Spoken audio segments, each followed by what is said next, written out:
back in the beast mode. AFC, we tryna rap up the East Coast. Take shots, fall back, then reload. Get the powder, time to slap up these foes. Anytime we hit the field, then we must play. And these boys going hard, man, I must say. Try to stay on one route like the busway. Trying to eat things up like a buffet. Eat the offense like a buffet. Eat the quarterback like a buffet. Eat the running back like a buffet. Eat the wide receiver like a buffet. Eat the whole line like a buffet. Eat the coach up like a buffet. Eat the fan base like a buffet. Stand one route like the busway. I say and not quote. Go hard or go home is the motto. A pick or a sack is the lotto. Let's cook them like Emerald Lagasso. My bad, Lagasse. He going south, that is not me. Hungry for greatness, so I eat. Stay in my zone like a Bobby. Jumping off the edge like Ian Shaq. Straight pressure, never easing back. Protection on the way you gon' get wins. Split through the middle like Wilkins. Got some backers on the back that's gon' back me up. Straight action, we be acting up.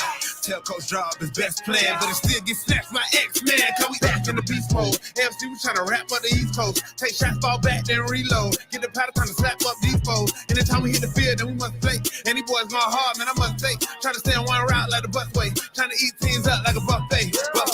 Eat the offense like a buffet. Eat the quarterback like a buffet. Eat the running back like a buffet. Eat the wide receiver like a buffet. Eat the whole line like a buffet. Eat the coach up like a buffet. Eat the fan base like a buffet.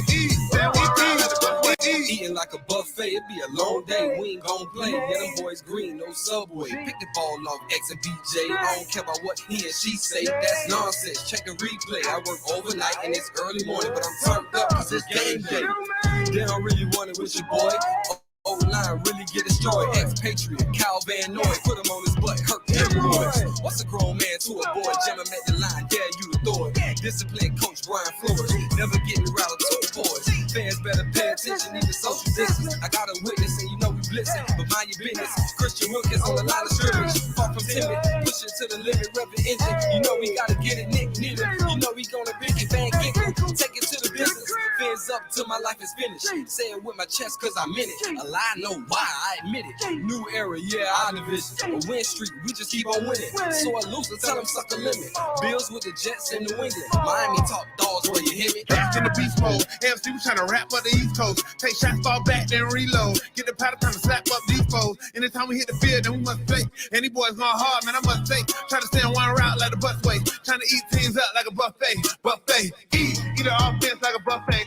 Eat the quarterback like a buffet. Eat the running back like a buffet. Eat the wide receiver like a buffet. Eat the whole line like a buffet. Eat the coach up like a buffet. Eat the fan base like a buffet.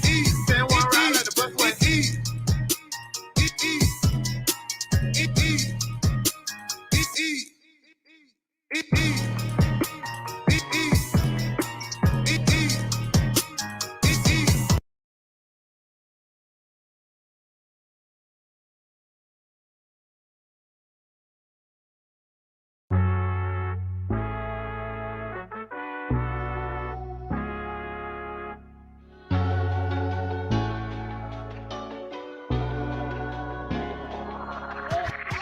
Know the whole city rising. A little early, it's a bit surprising. Business moves, now we enterprising. Switch it up, now we improvising. Go to get in the winter column. Whole squad been trained to go.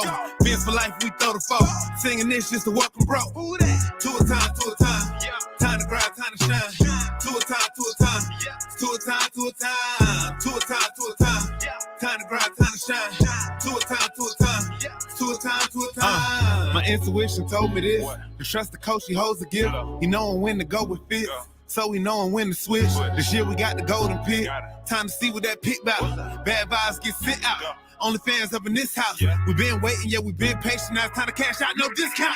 Super Bowl, yeah, we in rock. I don't know when, but it's close. I don't want to overhype, but I just know I like it. So excited, you gon' notice now. You should notarize it. They say Tua from that rock. Shout out to Samoa and Islands. Time to lay the smack down. You think you Dwayne Johnson. Time to be the people's champ. Hit them with the people's elbows together like it's Velcro. You think you could stop us? Hell no, all day I dream about sports. I think I need some Chateau custom with some Dolphins colors. Just to let them know we here. Yeah.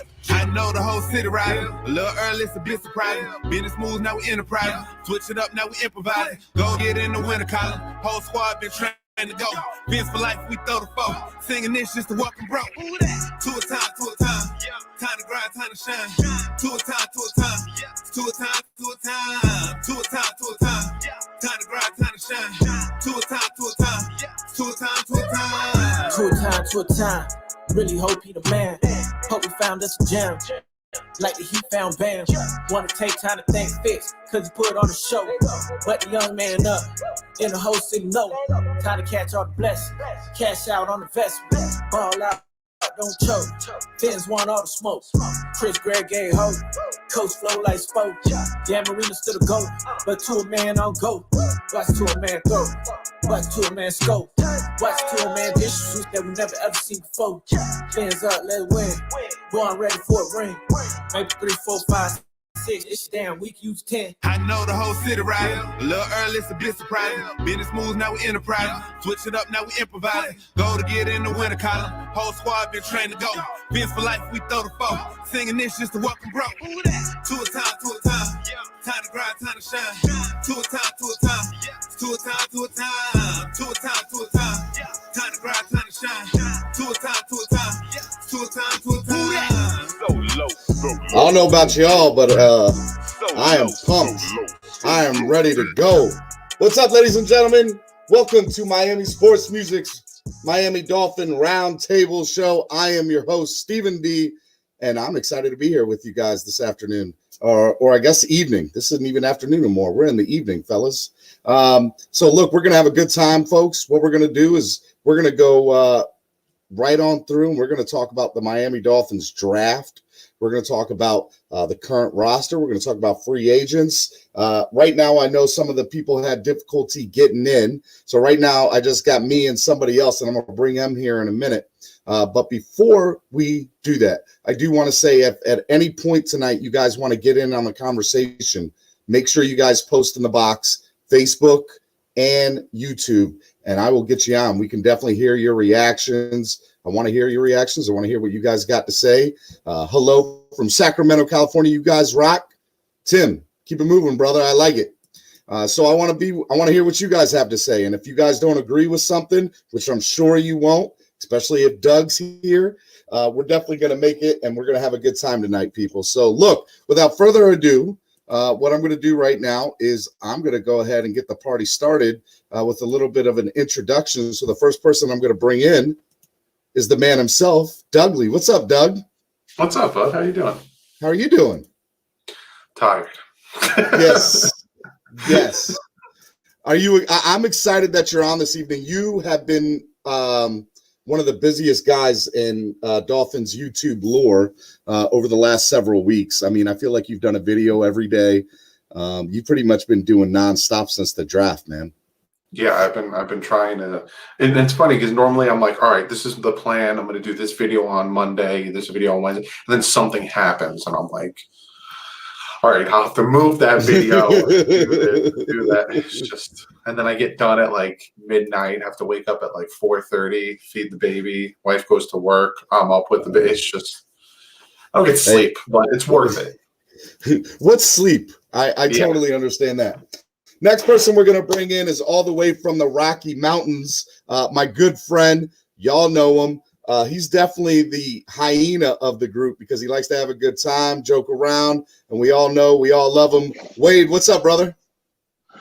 What's up, Steve, man? I'm sorry, I can't focus. All I can see is that little graphic that says Doug Lee's waiting on Brissett to play. I don't know what that's about.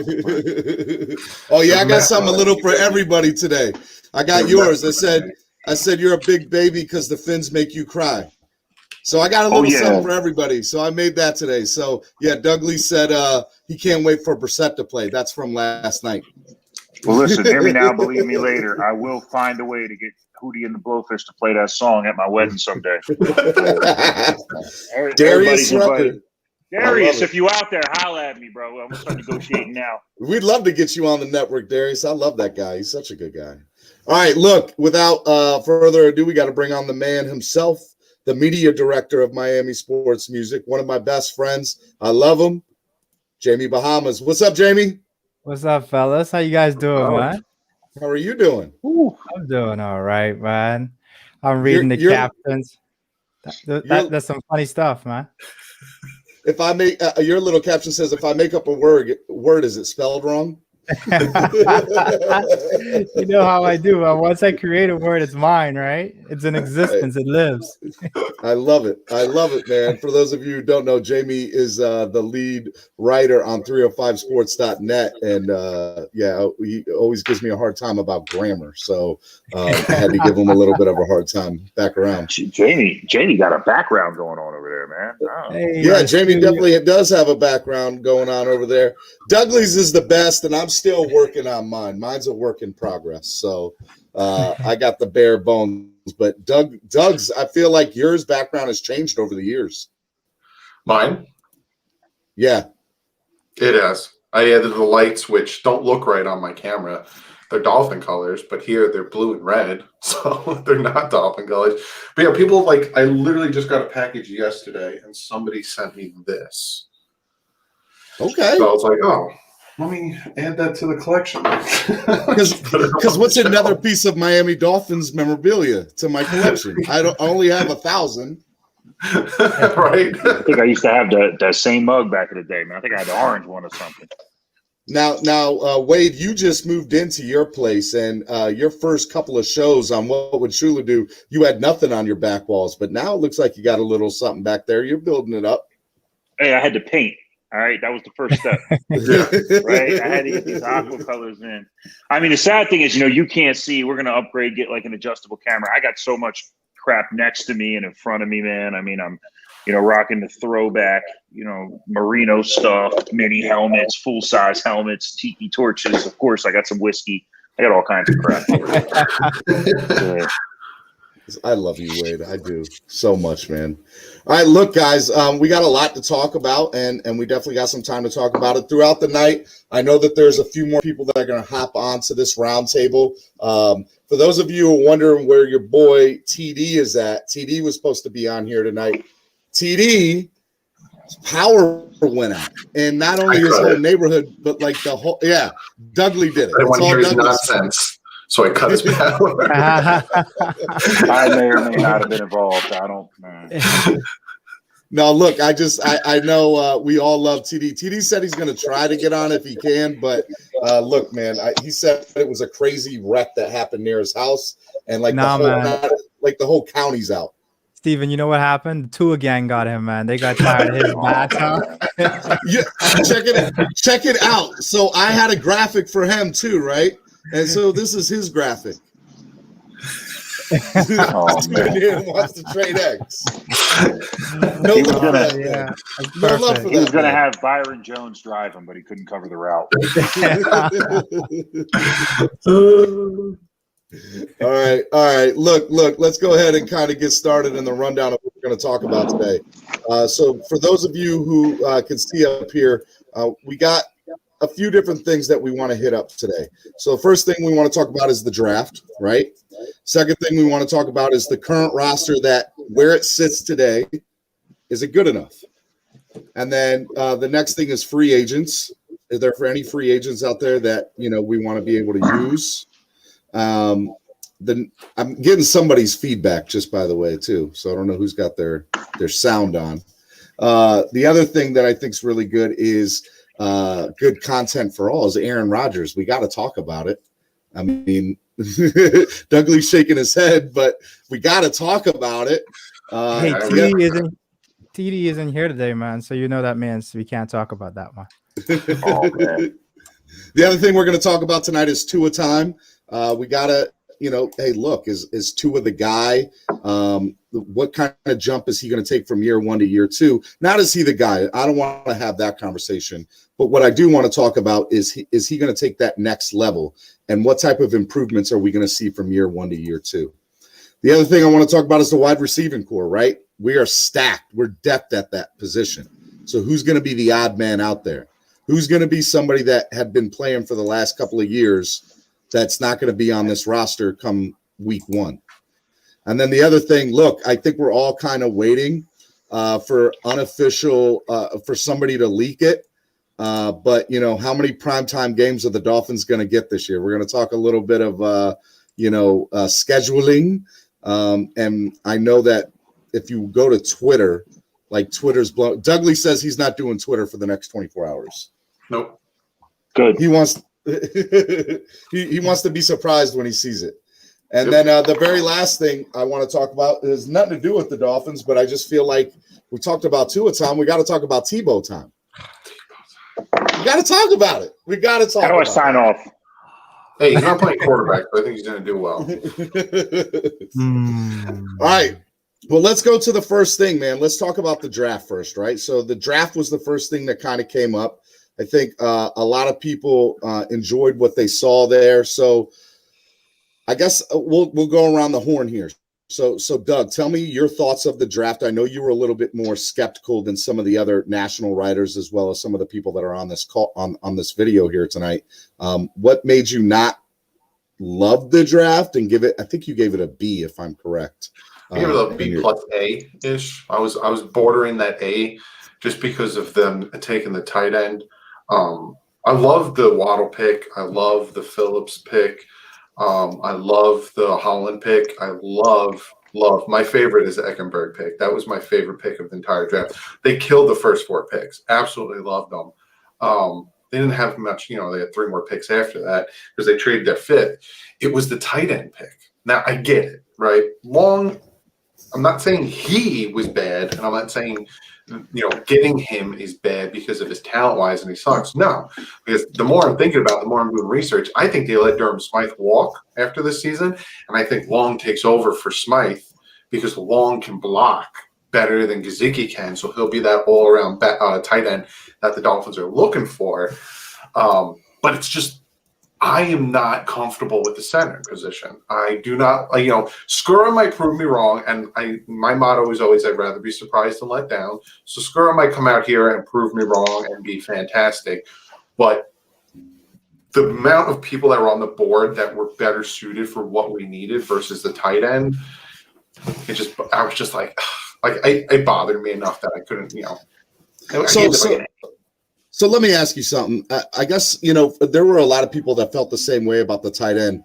I personally, if we didn't go after Kyle Pitts, I like Pat Freiermuth out of Penn State, and he was the guy that I was looking at. Anybody else was a toss-up for me. But for me, I feel like the coaching staff wants to add depth, and I don't see there's anything wrong with that, especially when I think that Gesicki's on his way out the door come next season. Yeah, I honestly think if the Dolphins don't re-sign him throughout the season or throughout the offseason, I think that, that's a possibility that he's out the door. Maybe pull a Kenyon Drake style move because they tried to sit down with Kenyon Drake multiple times and get him to re-sign with the team in 2019, and he was just like, nah, I'm good. So they were like, well, we want to get something for him, and they traded him. So I agree with you 100%. If they do not re-sign him before the end of the season, he's probably going to be gone. But I don't know. Hunter Long, like I said, he's an all-around great tight end. He's the second best tight end in the draft. Freiermuth is more of a blocking tight end, not much more of a receiving tight end. So it made sense to get Long, especially, like I said, if they plan on moving on from Durham Smythe. Too much pressure. All I'm thinking about is Tua taking all that pressure up front all last season, and now Ted Karras is out there. We got Skura up there, and I'm just like, I don't know. We talked about that last night on TD's channel. I totally agree with you. Jamie, you want to hop in? What do you think? So it's funny, Dolphins fans. I realize what's going on with us, right? You see a lot of people on Twitter and Facebook going at it because some people say Dolphins fans are crying too much, or it's always polarizing. But it clicked now. I got it. We're spoiled, right? I looked at this draft and I gave it an A-, but honestly, they couldn't have drafted any better. And I'm like, why am I being a little bit critical? Because I even wanted to give it a lower grade at some point. But you know what it was? They didn't have enough picks. We got used to the Miami Dolphins for the last couple of years having enough picks to go get anybody they want, whatever round they want. They don't have to miss. They could go and they had luxury picks. Like Noah in the first round last year, that was a luxury pick, right? So this year, the Dolphins didn't have luxury picks. They had, hey, the rebuild is winding down. We got to go compete. We won 10 games. Honestly, 1 or 2 games, and it's the division last year, right? So this year they had to get at it, and it wasn't messing around. They already did their round of free agency. They know the money wasn't there. So they went for specific players. So did they leave some people on the board that might be great this year that we'll be looking back and be like, why didn't you get them? When, you can't judge them by that. What you're going to have to judge them by is how these pieces fit into what they're doing. And we won't know that until that plays out. But I can tell you they gave themselves a chance because every piece they picked up could potentially either start or play significant minutes this season, right? To contribute to whatever they're going to do. So with that being said, it was a hell of a draft, great draft. And I just realized how spoiled we are at fans. So, hats off to Chris Greer and what he's doing. Keep it up. Keep us spoiled, man. Let me ask you, Jamie, real quick before I get Wade involved in here. Do you think Gesicki's gone, or do you think we re-sign him this year? I don't think it's decided yet. Right. So what they did was, what I like about Chris, and I'll go back to Chris Greer, right? I was trying to think about what I like so much about the way the Dolphins do business now than what they've done before. And you know what the best thing I like about it is Chris Greer and Brian Flores have a great partnership, and they're building the team and approaching things the right way. And both of them understand the balance that they have to give to each other. But at the end of the day, they both have a different priority, but they work in synergy for that priority. And that different priority is this, right? Flores is, I need to go out and put the best product that I can every Sunday and try to do whatever I can to win that game for that Sunday, whatever players they are, whatever I got, whatever scheme I got to put together, that's what I'm going to do. Chris Greer is supporting that, but he understands that. But Chris Greer's main focus is, I'm going to help you build the best team you can right now, but I'm going to always have one eye on the future, right? He's always going to be looking and saying, making sure that no matter what, when we're done with this, we're not going to fall off a cliff. We're not going to be stuck with somebody leaving us and we don't have a plan B. So would they love to have Gesicki and Long in the future? Probably, if it fits the bill. But Greer's not going to go mortgage the future. He's not going to go mortgage the farm, and he's not going to sell this team out for one player. He's going to look at Gesicki and be like, you know what? We'd like to have you. Here's the price.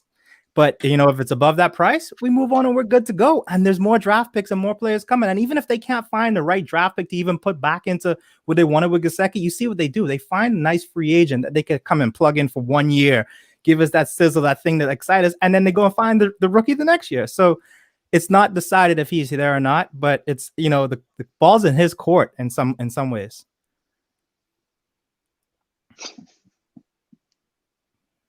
Wait, it's on you, man. Go ahead. What's your thoughts?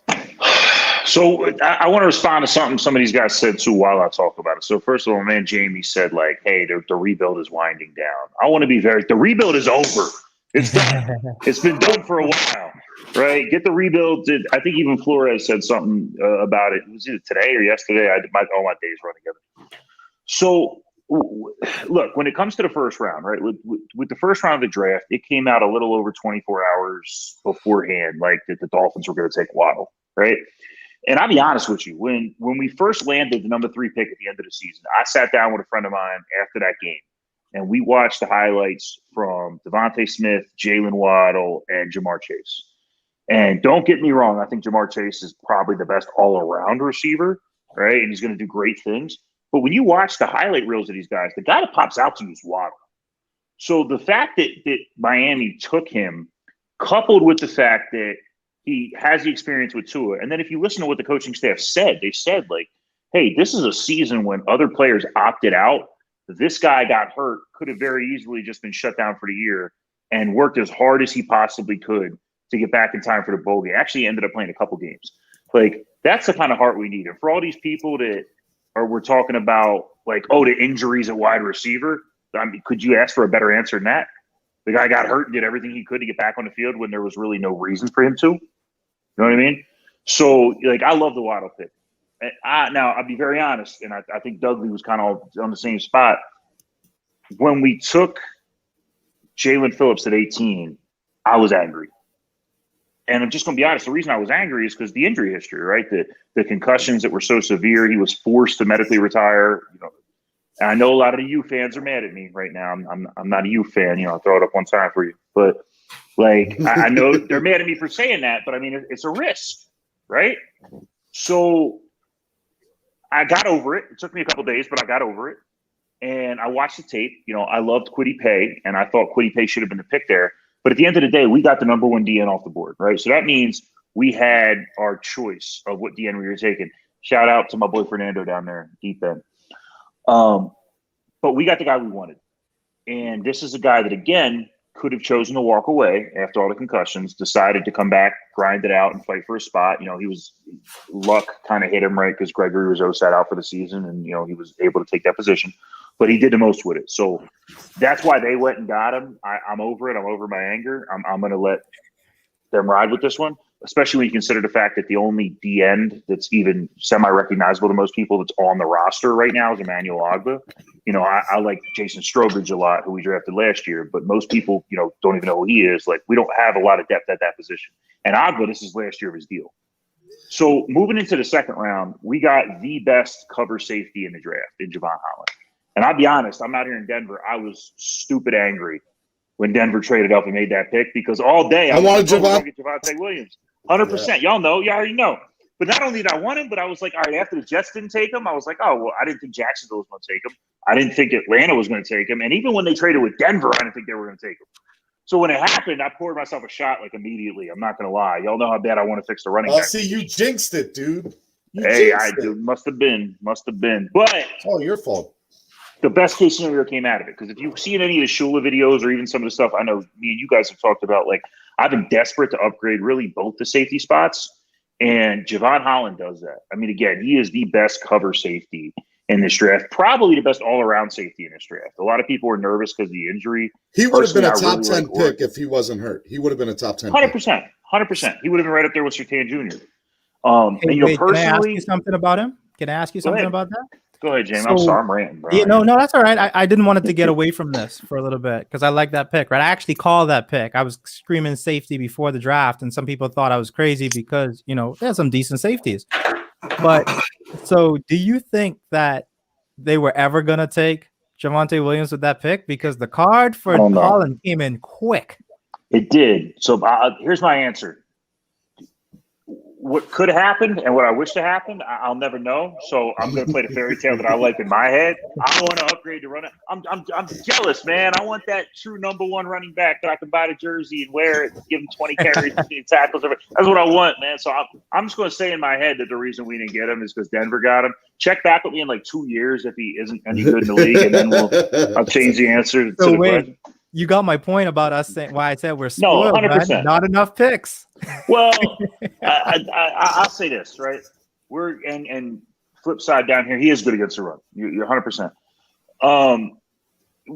Here's the thing: don't expect that to go away, right? We only have one first round pick next year. I could very easily see that changing.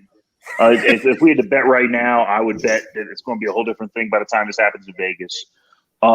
To kind of wrap it out, right? I like the Liam Eichenberg pick too. I think I like Javon Holland a little better. To me, that's the best pick of the draft. I'm gonna be real. I think that's my favorite pick of the draft, Eichenberg. That's the pick we needed. Like, let's be honest. That's the pick that addressed the biggest need. The biggest need was right tackle. Like, no one's been happy with Jesse Davis for years. If you ask Doug, it's center. Hunt officially moved to guard. Well, hang on. We need to fix center too. Let's be very clear. Center needs to be fixed. I don't trust Skura either. And the fact that Skura is on a 1 year deal, especially at his age, says the team doesn't either.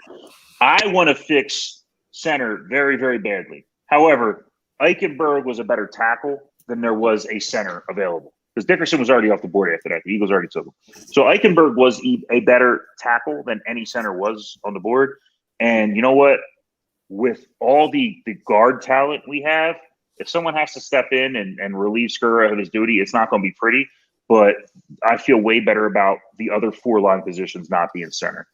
To jump on what Doug was saying about Hunter, first of all, it really bothered me that the Dolphins seemed just hell-bent on not making a draft pick on the third day of the season. Like, they just didn't want to for whatever reason. They kept on trading. 100%. Here's the thing with the Long pick.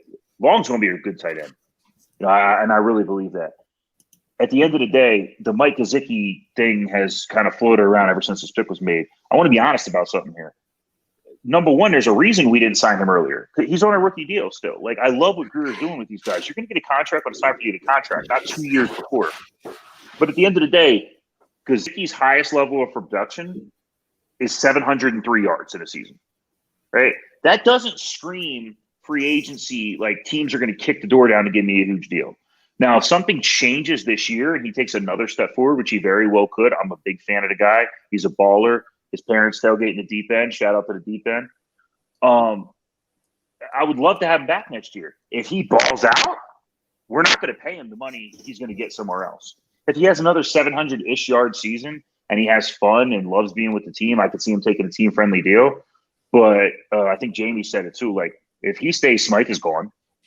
And if he goes, Smythe might go because they're like best friends off the field. Well, all right, real quick. So Doug. Hold on, Steven. Since you're going to cut it off, I want to call out Cap for Life, man. I saw the comment. So follow me here, Cap for Life. Here's what I'm saying. When I call out the statement saying spoiled, it's in this very scenario. How many draft picks have the Dolphins had in the last 3 years? How many draft picks have the Dolphins had in the first 3 rounds in the last 3 years? How many teams can say they had that? You know what that means? That means every year for the last 3 years, we had the potential to add 2 or 3 starters, period, in the draft. Yeah, that's what you're looking for in the first round. You went all the way back to Philip Merlin. Right, that's what I'm saying. Like, you all the way back there, man. That's not what we're talking about. So I just wanted to make sure to address that for you, man. Thanks, Steven. Hey, I still want to go on record and say that Joe Philbin is the reason that Deion Jordan wasn't a baller. I think Deion Jordan could have been a baller. But that's a whole nother. We'll talk about that another time. Huh? Wade, what are you doing, dude? You're gonna get me started on something I don't even want to talk about. Deion Jordan. It was all Philbin, bro. They made the dude play a position that wasn't good for him. He took steroids. I'm sorry. Go ahead. Next topic. So Doug, I do think that Wade brought up a lot of good points, and I saw your reaction on a couple of them. What kind of stood out to you on his reaction or his stance there on the draft? No, I agree 100% with everything he said, especially, with the pick of the tight end. I honestly, like I said before, I honestly think he's Durham Smythe's replacement. I don't think he's Gesicki's replacement because Hunter Long could play more in line, and then you can have Gesicki more in the slot and off. So I honestly think that. But no, yeah, I definitely agree with pretty much everything Wade said. Do you think we're going to see an Aaron Hernandez Gronkowski type deal with these two guys? No, two different types of tight ends. Gesicki, you might see like a single back wing set where you'll have like 2 or 3 tight ends, and they've done that. They've done that multiple times. Even having like Christian Wilkins as a tight end, they've done that. But Hernandez and Gronkowski were those big physical tight ends that also can go up and get the ball. Gesicki's physical, but he's not that type of physical. Like he's more, I'm just going to catch the ball. He's a finesse. Get moving. Yeah. Whereas Hunter Long seems to be the more well-rounded tight end that they were looking for. The thing that the Dolphins went into this draft doing, and Greer said it, Flores said it, you never want to reach for a need. So maybe that's where their thought process was. Maybe they saw Miners as, a later third, early fourth, and they saw Hunter Long as an early third, and they're like, well, we're not going to reach for Miners because he's a need of ours at center. Tight end sitting there, we could, add that with all that stuff. So this was the highest thing I wrote down while Jamie was talking, right? Need versus value. When it came to the Hunter Long pick and even the picks that we made in the 7th round, you're at a point in the draft where what you're doing is taking the best player available and finding a way to get production out of him on the field. You're not necessarily saying like, oh, well, I'm going to replace my center in the 7th round. Like that's not going to happen. You know what I mean? It doesn't, but you got to realize there are players that are in that later round too that have talent that might have been troublemakers, that might have had injury history. That there's a lot of damn talent in those late rounds, and a lot of people think that teams just go for best player available on the board. I personally think that Greer and our front office. I think Greer and our front office. I think these guys, their book is this damn thick on those type of guys, and I think they did their research, which is why they traded out. And here's the other thing: TD actually brought up a great point last night. There's no way in hell that the Dolphins are going to have 3 4s, 3 5s, and 3 6s, or excuse me, 2 4s, 2 5s, and 2 6s next year. Not at all. That is there to trade up. Mm. 100%. But listen, I'll prove your point, Steven. Look at Lynn Bowden, right? Lynn Bowden was a guy that never played a game with the team that drafted him because Miami went out and traded for him because they knew what they wanted, right? Same with Savan Ahmed, right? They added him to the roster later in the season.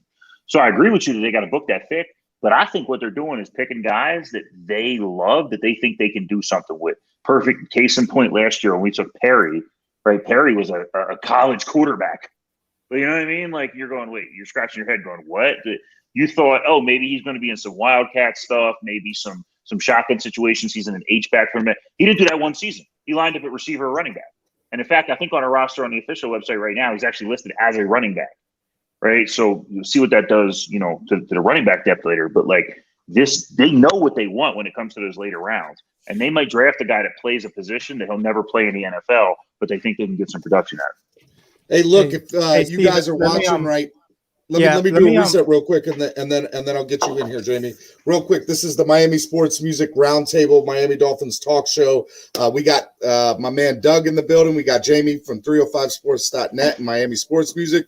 We got Wade. I want to let Jamie make his point, and then I would want Doug or Jamie or somebody to answer Fernando's question here because I want to be able to take your questions. If you guys have a question, put it in the box. We'll answer it for you tonight. Go ahead, Jamie. Okay, first of all, I saw somebody else on the comments I want to give a shout out to. So Truth Seeker Chris, shout out to you 242. Coming back to the conversation we were just having about finding people in the later rounds. I want you guys to take note right now, and it's not just going to be the Dolphins, right? This year, those late round guys in the 5th, 6th, and 7th round, watch how many of them are going to end up being like, where did this guy come from? This year is just as strange or even more so than the first pandemic year we had, right? You had a lot of guys that opted out. You had a lot of people that couldn't get medicals on people. You had only pro days. You didn't have a combine, right? So the information that people have on these players is less than what they had before. Part of the reason I feel like that's how the Dolphins kept trading out of that those day 2 and day 3 picks, right? And being sure about who they went with, trying to be a little familiar with who they went with. But you're going to see some surprises. You're going to see some people like, how did they miss on this guy? And it's going to be because you didn't have your normal way of doing things. So that's one. Now, going back to the question about going to the segue, the question about the two offensive coordinators. So I'll be honest, when we were evaluating who the offensive coordinator should be, this wasn't what I envisioned. I actually did not want these guys to get the job. And the reason why I didn't want these guys to get the job is because they were really doing a good job of where they were right now. Right. And the Dolphins they're not shy about it. If you take a job and you don't do well at it, you're out. Right. So that means if these guys fail, not that I want them to fail, that means they're gone. But, it played out this. I was looking at Dorsey or somebody else coming in. Right. But let's just say now this. I wanted to see Dorsey. I thought that just fit with everything that they were building and the familiarity. And they hinted that, hey, we're going to get people that they dropped their hint. They're saying we're going to get guys in here to coach this position that are familiar with Tua, that can help Tua grow. What we didn't listen to was if you watch the sidelines during the pandemic games when their coaches were sick, and if you watch the games when they were going back and forth, where Gailey is sitting up in his booth and his throwing up on high. Did you see who Tua was talking to when he wasn't talking to Fitzmagic when he was on the sideline? He was talking to these guys, right? So these were the guys in his ear, right? Do you think that this was the Dolphins, like this is who they had, or did they miss out on somebody? I don't think they missed out on anybody, and I'll tell you why. Look at who they interviewed, right? All the people that we were screaming for, like you just said, we wanted Dorsey, right? They never interviewed him, right? Look how things went. We started saying, oh, they're waiting for somebody who's in the current playoffs right now to talk to one of those guys, like maybe talking to somebody on Kansas City staff, talking to somebody on Buffalo staff, whatever the case is, right? They didn't interview any of them, right? They literally went to the Senior Bowl and did an audition. They had both of those guys go in and coach one half and the other one coach the other half, right? And then after that, they came out and said, this is what we're doing. So, but here's my concern. And I'll say concern because I think those guys are smart. They know what they're doing. I'm okay with the two offensive coordinators putting together the game plan, getting them prepped, somebody, working together, sharing that mind. When it comes to game day, you can't have 3 people having final say on a play. when it comes out to that day, right? And why I say 3, because Flores has his way in there to say what we're gonna do, and you can't have Godsey and Stutesville both trying to figure out what we're gonna do and keep going back and forth, right? So way I think it needs to play out is, even though you have two offensive coordinators, you're going to have one that has to take the lead role. The guy that's going to say, you know what, I'm the one calling the plays. I'll consult with you guys, but he's the true play caller on a Sunday, on a day-to-day Sunday basis. So that's my only concern with it. Doug, the masses are speaking. They said that you need to speak the gospel here. Speak the gospel. This isn't something out of the norm, having 2 OCs, heck, even having 2 DCs. At one point in Minnesota, the head coach was the defensive coordinator, but he also had a defensive coordinator, and they both would call plays. This isn't out of the norm. I think the 49ers had 2 offensive coordinators. This isn't out of the norm. I think going into the offseason, the Dolphins wanted to stay within, especially if they didn't want Tua to have to learn another whole new offense and kind of put him behind again. Like Jamie was saying, you know, he's on the sideline. He's talking to these guys because Chan Gailey was upstairs with his brittle bones, especially if the wind was blowing too hard. He didn't want to be on the sideline. So it made sense for the continuity to still be there. And Brian Flores literally came out and said it. You know, they asked him, why the dual offensive coordinators? Why are you bringing Studesville and Godsey in here? Why this? And he said, we want to keep the continuity. And word for word, he said, specifically for Tua, we want him to be comfortable and continue that continuity so he can grow. So I think it's going to work. I think having, you know, some people think, you know, there's too many cooks in the kitchen isn't a good thing. But here, you know, it depends on the scheme, and, you know, you guys can sit together, because it seems like that's what the offense was doing last year, kind of just scheming, because it had to change throughout the season, constantly change, because when Fitz was in there, everyone wanted to say, "Oh, look how smooth the offense was moving when Fitzpatrick was the quarterback. Why wasn't it moving this smoothly when Tua came in?" And I don't know what games people were watching, but besides the 49ers, the offense couldn't score a touchdown against Seattle, couldn't score a touchdown in the second half against the Jets twice. Like, San Francisco and Buffalo game, we were scoring touchdowns left and right. Other than that, with Fitz, kind of stuttered. Even against the Jaguars, we kind of stuttered.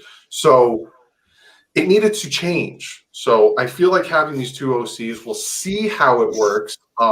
And if it doesn't work, that's the thing I love the most about Brian Flores.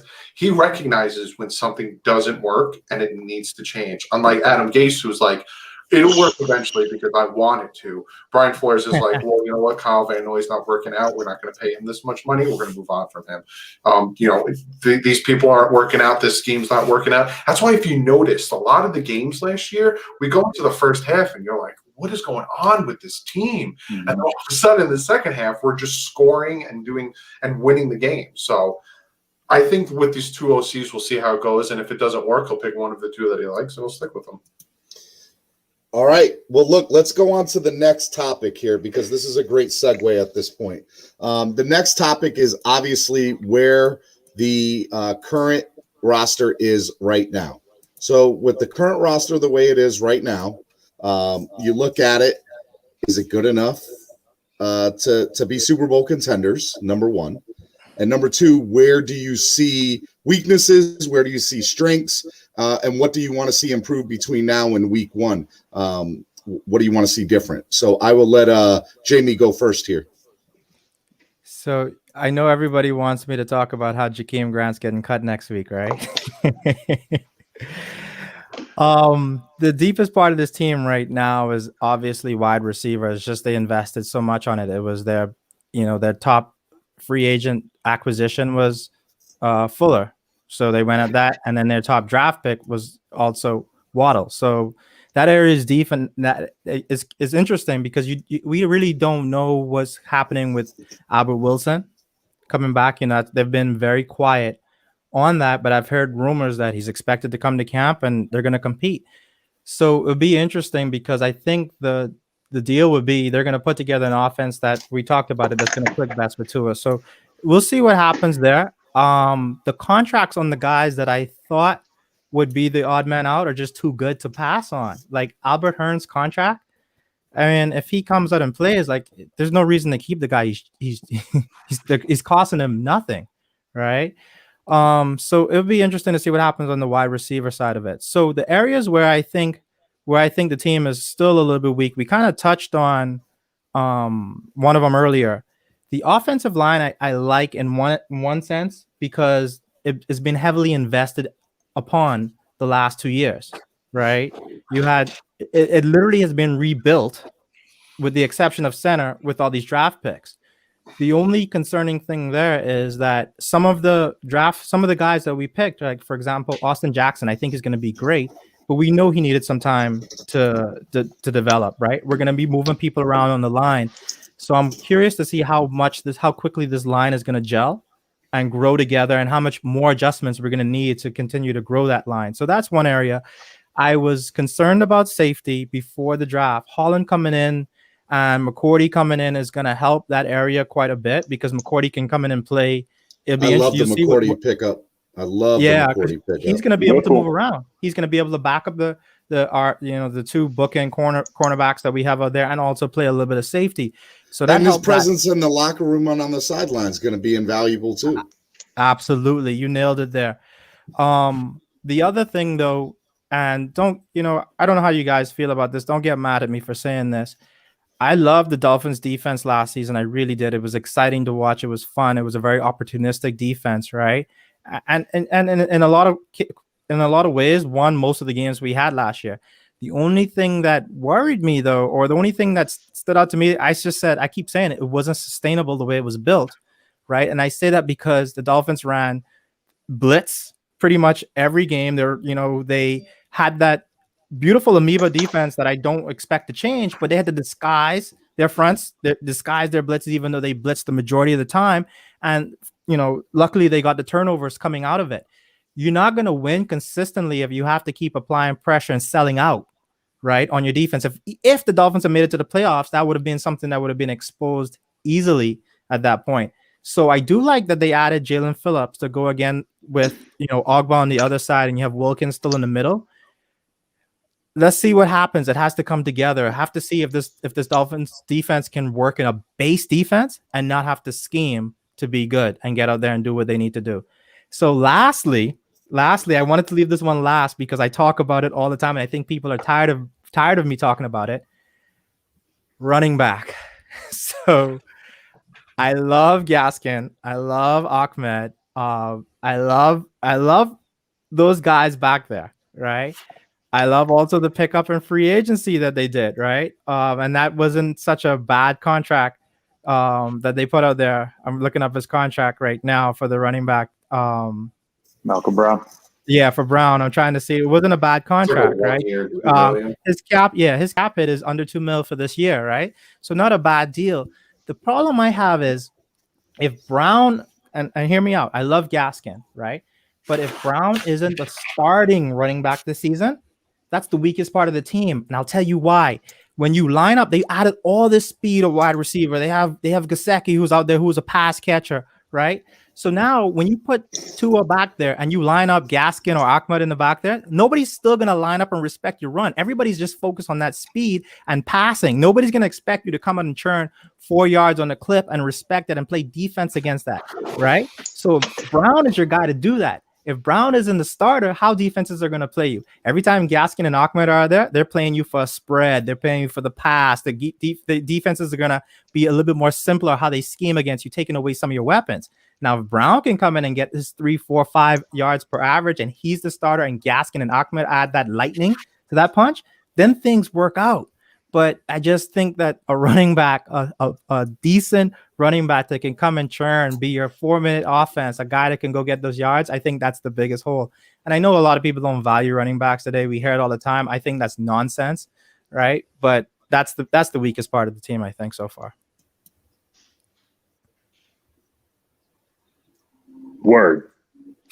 I was waiting for somebody to go in. I want to hear, I'll go. I mean, listen, here's the thing. The question is, to be fair, rephrase the question, right? Your question was, is Miami a Super Bowl contender right now? No. based on the roster. My question is the current state of the roster today. No.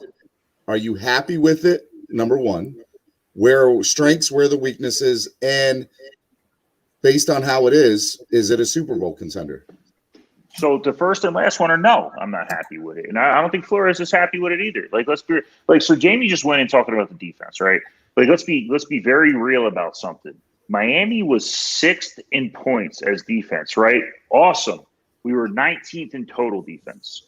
We got beat up the field all day, and I don't want to hear yes, you can contribute some of that to Fitzpatrick and the turnovers and XYZ, right? But at the end of the day, in December, in January, hopefully in February, what you need to win is your run game and your defense. And as of now, I like some moves that the defense has made, but I'm not impressed with the ability to play against the run, which has been a problem for us.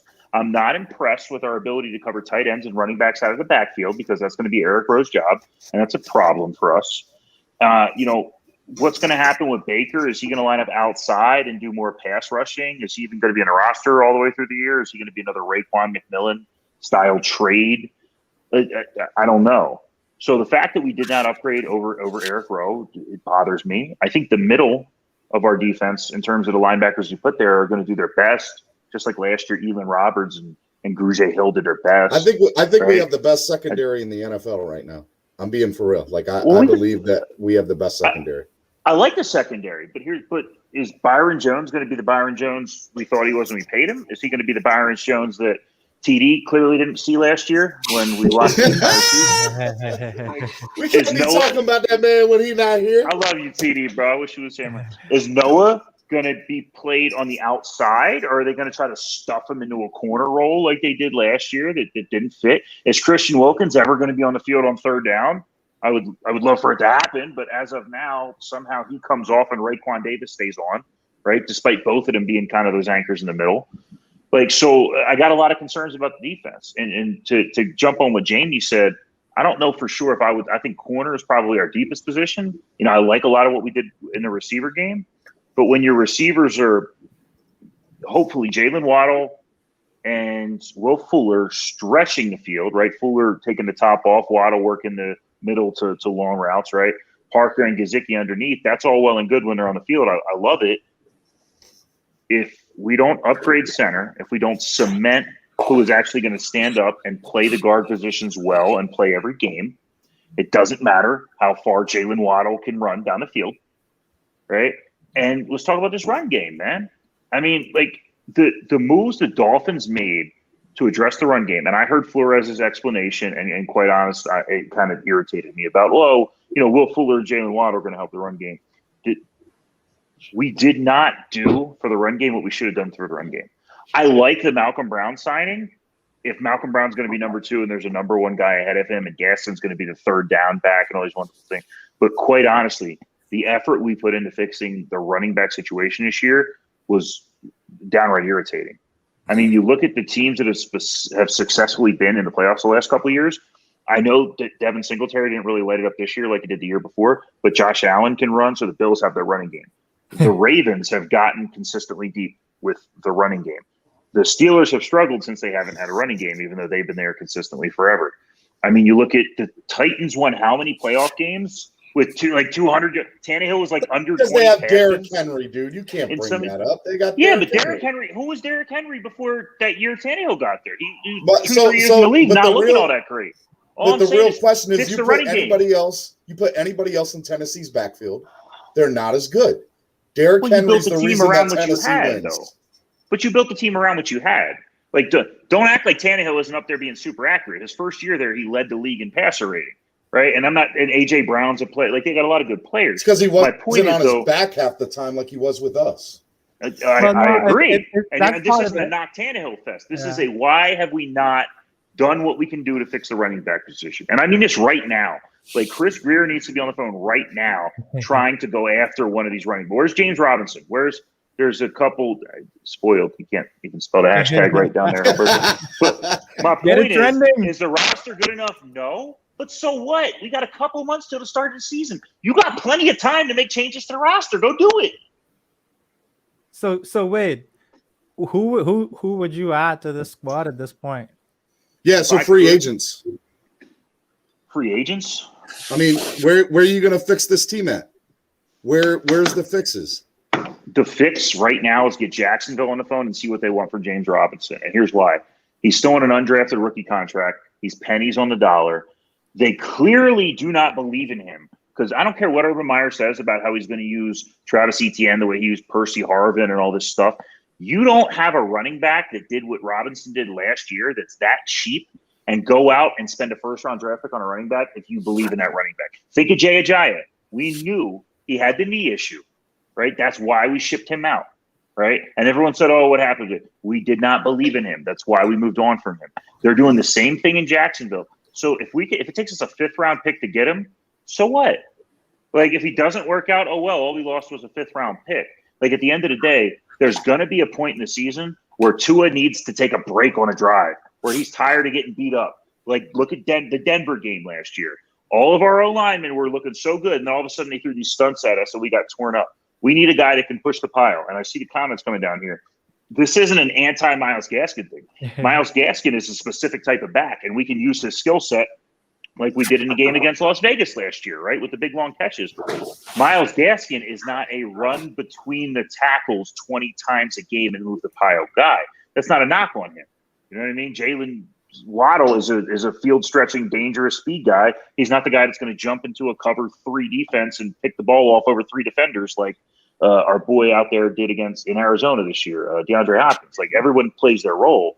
But the point is, when it comes to a point where we have to have a running back that are actually going to make teams put a safety in the box, that's actually going to, stay in and block for Tua, that's actually going to go get the first down when we need the first down, we don't have that yet. All right, so Doug, for him, for the center, and for the safety, no. I want to hear what Doug has to say because he's over here smirking and smiling. I disagree a little bit with your take on the wide receivers and adding the speed isn't going to help the running game.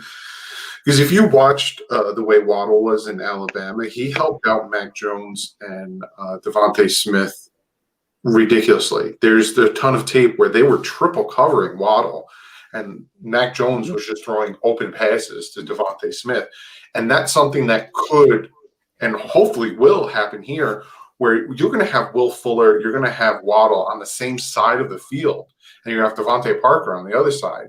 And then they have to decide, say we're in an I formation, 3 wide receiver set, right?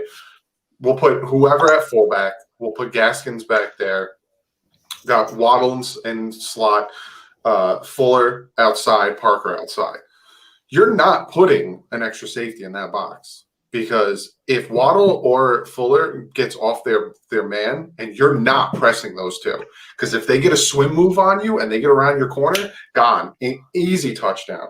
So they're going to have to respect that and play a few yards off. And like I said, you're not putting a safety in the box there. Please put a safety in the box there, because say you do somehow stop Waddle and Fuller on the other side. Devontae Parker is ridiculous at catching the 50-50 balls. We've seen him with Tua all year last year. So that really does kind of help the run game a little bit, because now they have to respect the speed we're going to have on that outside.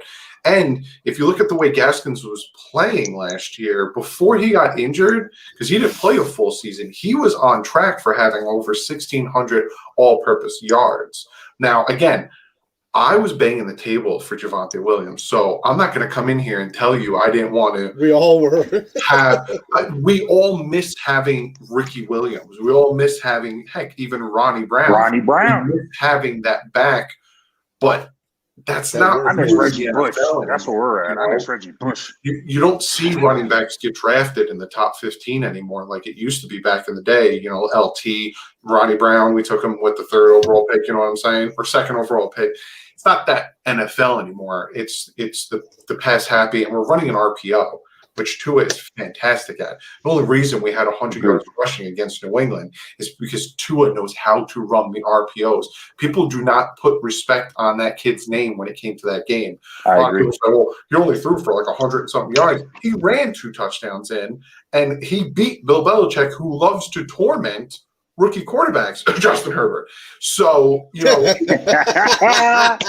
completely. I love you, bro. Dougie for president, man. He completely owned that game because in the RPOs, you have to decide: am I giving him the ball? Am I keeping the ball? Or am I throwing the ball? It's all on the quarterback, and he ran it beautifully. He had the one mistake, and he never made it again. He started to run. He said, "Hey, I can hit Bowden." Threw it, interception. Next drive, he's like, "No." And then even he gets the touchdown, and he goes over to Fitz. And Fitz is like, "Yeah, man, yeah." He goes, "Wait, was the ball security good?" And Fitz goes, "Who cares, man? You just scored it." I'm getting off tangent. I think it's going to work. Now, back to the question, because I didn't get to answer the question. The offense, the team got better. It's young, though. We have, with the additions of some, with Fluker and with some of the other guys, it's not as young as the beginning of the offseason because we had the youngest team in the NFL. We won 10 games. We won 10 games with about 5 of our rookies starting. So I think this team is going to do better. I think this team should be a playoff team. But do I think this team is Super Bowl bound? I give it another year. I give it another year of Flores putting his guys in there, and then I think it's going to start to run exactly as he wants it to. And I think – I'm not saying Super Bowl, but I'm saying deep run. I'm hoping this year freaking playoff game. It's been, 20 years? All right, hold on real quick. Let me reset real quick. Hey, for those of you who are watching out there, we appreciate you guys watching. I just want to do a quick reset. We're about halfway through our Dolphins roundtable. We have the all-star team minus one of us. TD is not with us, unfortunately, but otherwise we got the brew crew here, right? So look, I don't know what you're doing right now, but I need you to go subscribe to Miami Sports Music's YouTube channel and make sure that you're clicking the notifications so that every time Miami Sports Music goes live or uploads new content, you can help us out and you can make sure that you don't miss any action right here on Miami Sports Music. Content made for the fans, by the fans. And make sure you guys check out my new morning show, Clap Blockers, from 8:30 a.m. to 9:30 a.m. Monday through Friday, right here on Facebook and YouTube, Miami Sports Music. All right, let's go to the next setup here, because the next setup I think is just as important. Free agents, and then I'm sure we're going to segue into Aaron Rodgers with that. But before we get into that, free agents. Are there any free agents out there that would help this roster tomorrow? Anybody can take it. I don't know, man. I think I honestly everyone wants think to get the running backs, but you have Le'Veon Bell. It's like, are they going to go in that direction? They tried to sign Le'Veon Bell last year, but he wanted to come, but he wanted to be on a better Super Bowl contending team, right? He wanted the championship. Yeah, and so now I think Dolphins are more equipped. And I could see Le'Veon Bell being our, running back here week one.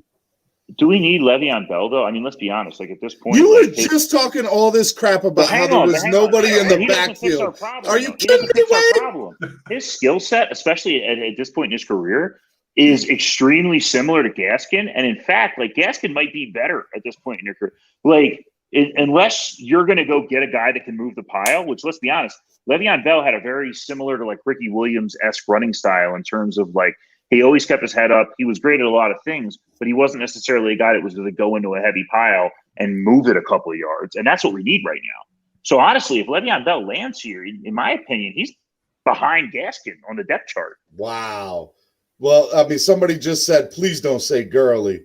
I see you were looking something up, Doug. Did you get any names? Did you see anything? I'm just looking at, available free agents right now, and I'm not – like, we brought in Malik Hooker, but it seems like with bringing in who we did and doing what we do, they're not going Malik Hooker route. I would have loved them to go Malik Hooker route. But, like, I'm looking, and, like, Austin Ritter, center, no. Duke Johnson, no. That's literally a Gaskins type.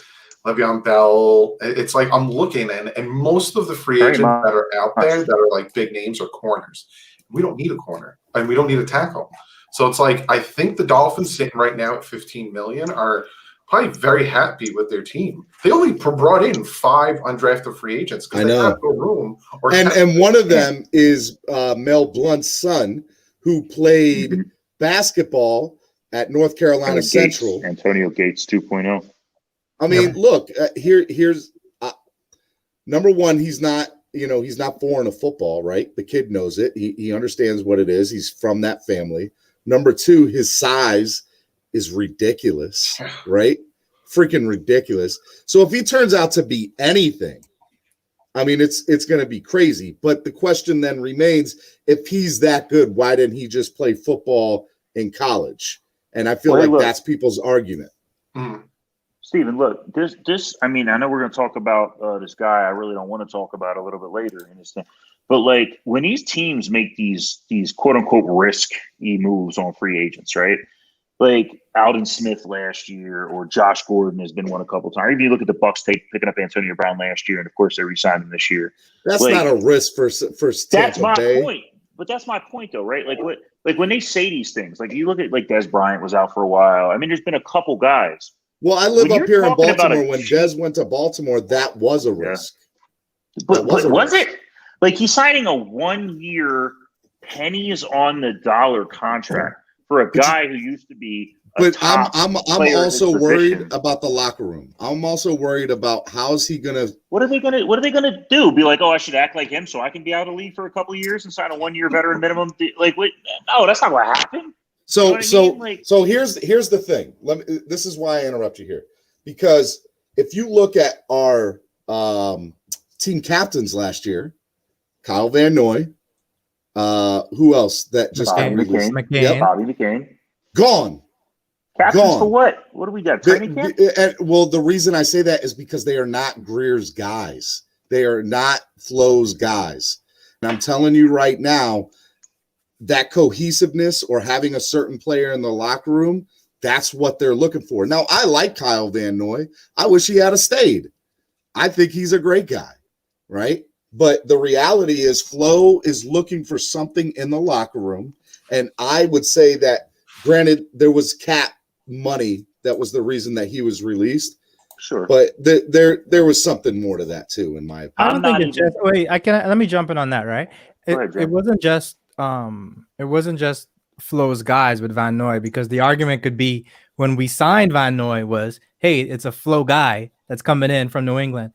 What it was exactly how they're building this team, which is a beautiful thing, by the way. They're going out when they don't have, like you asked the perfect question, what free agents can help this team right now? In last year's rebuild, they had a need for Van Noy. They needed a player to play that position, and they didn't find one in the draft yet. So Van Noy came in, helped build the culture, filled that need.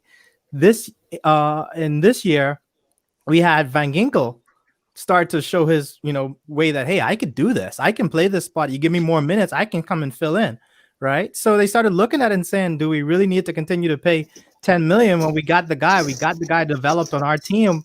To your point, now we have our homegrown guy. I can move on from this free agent, save some money, and then start to build the team in other places.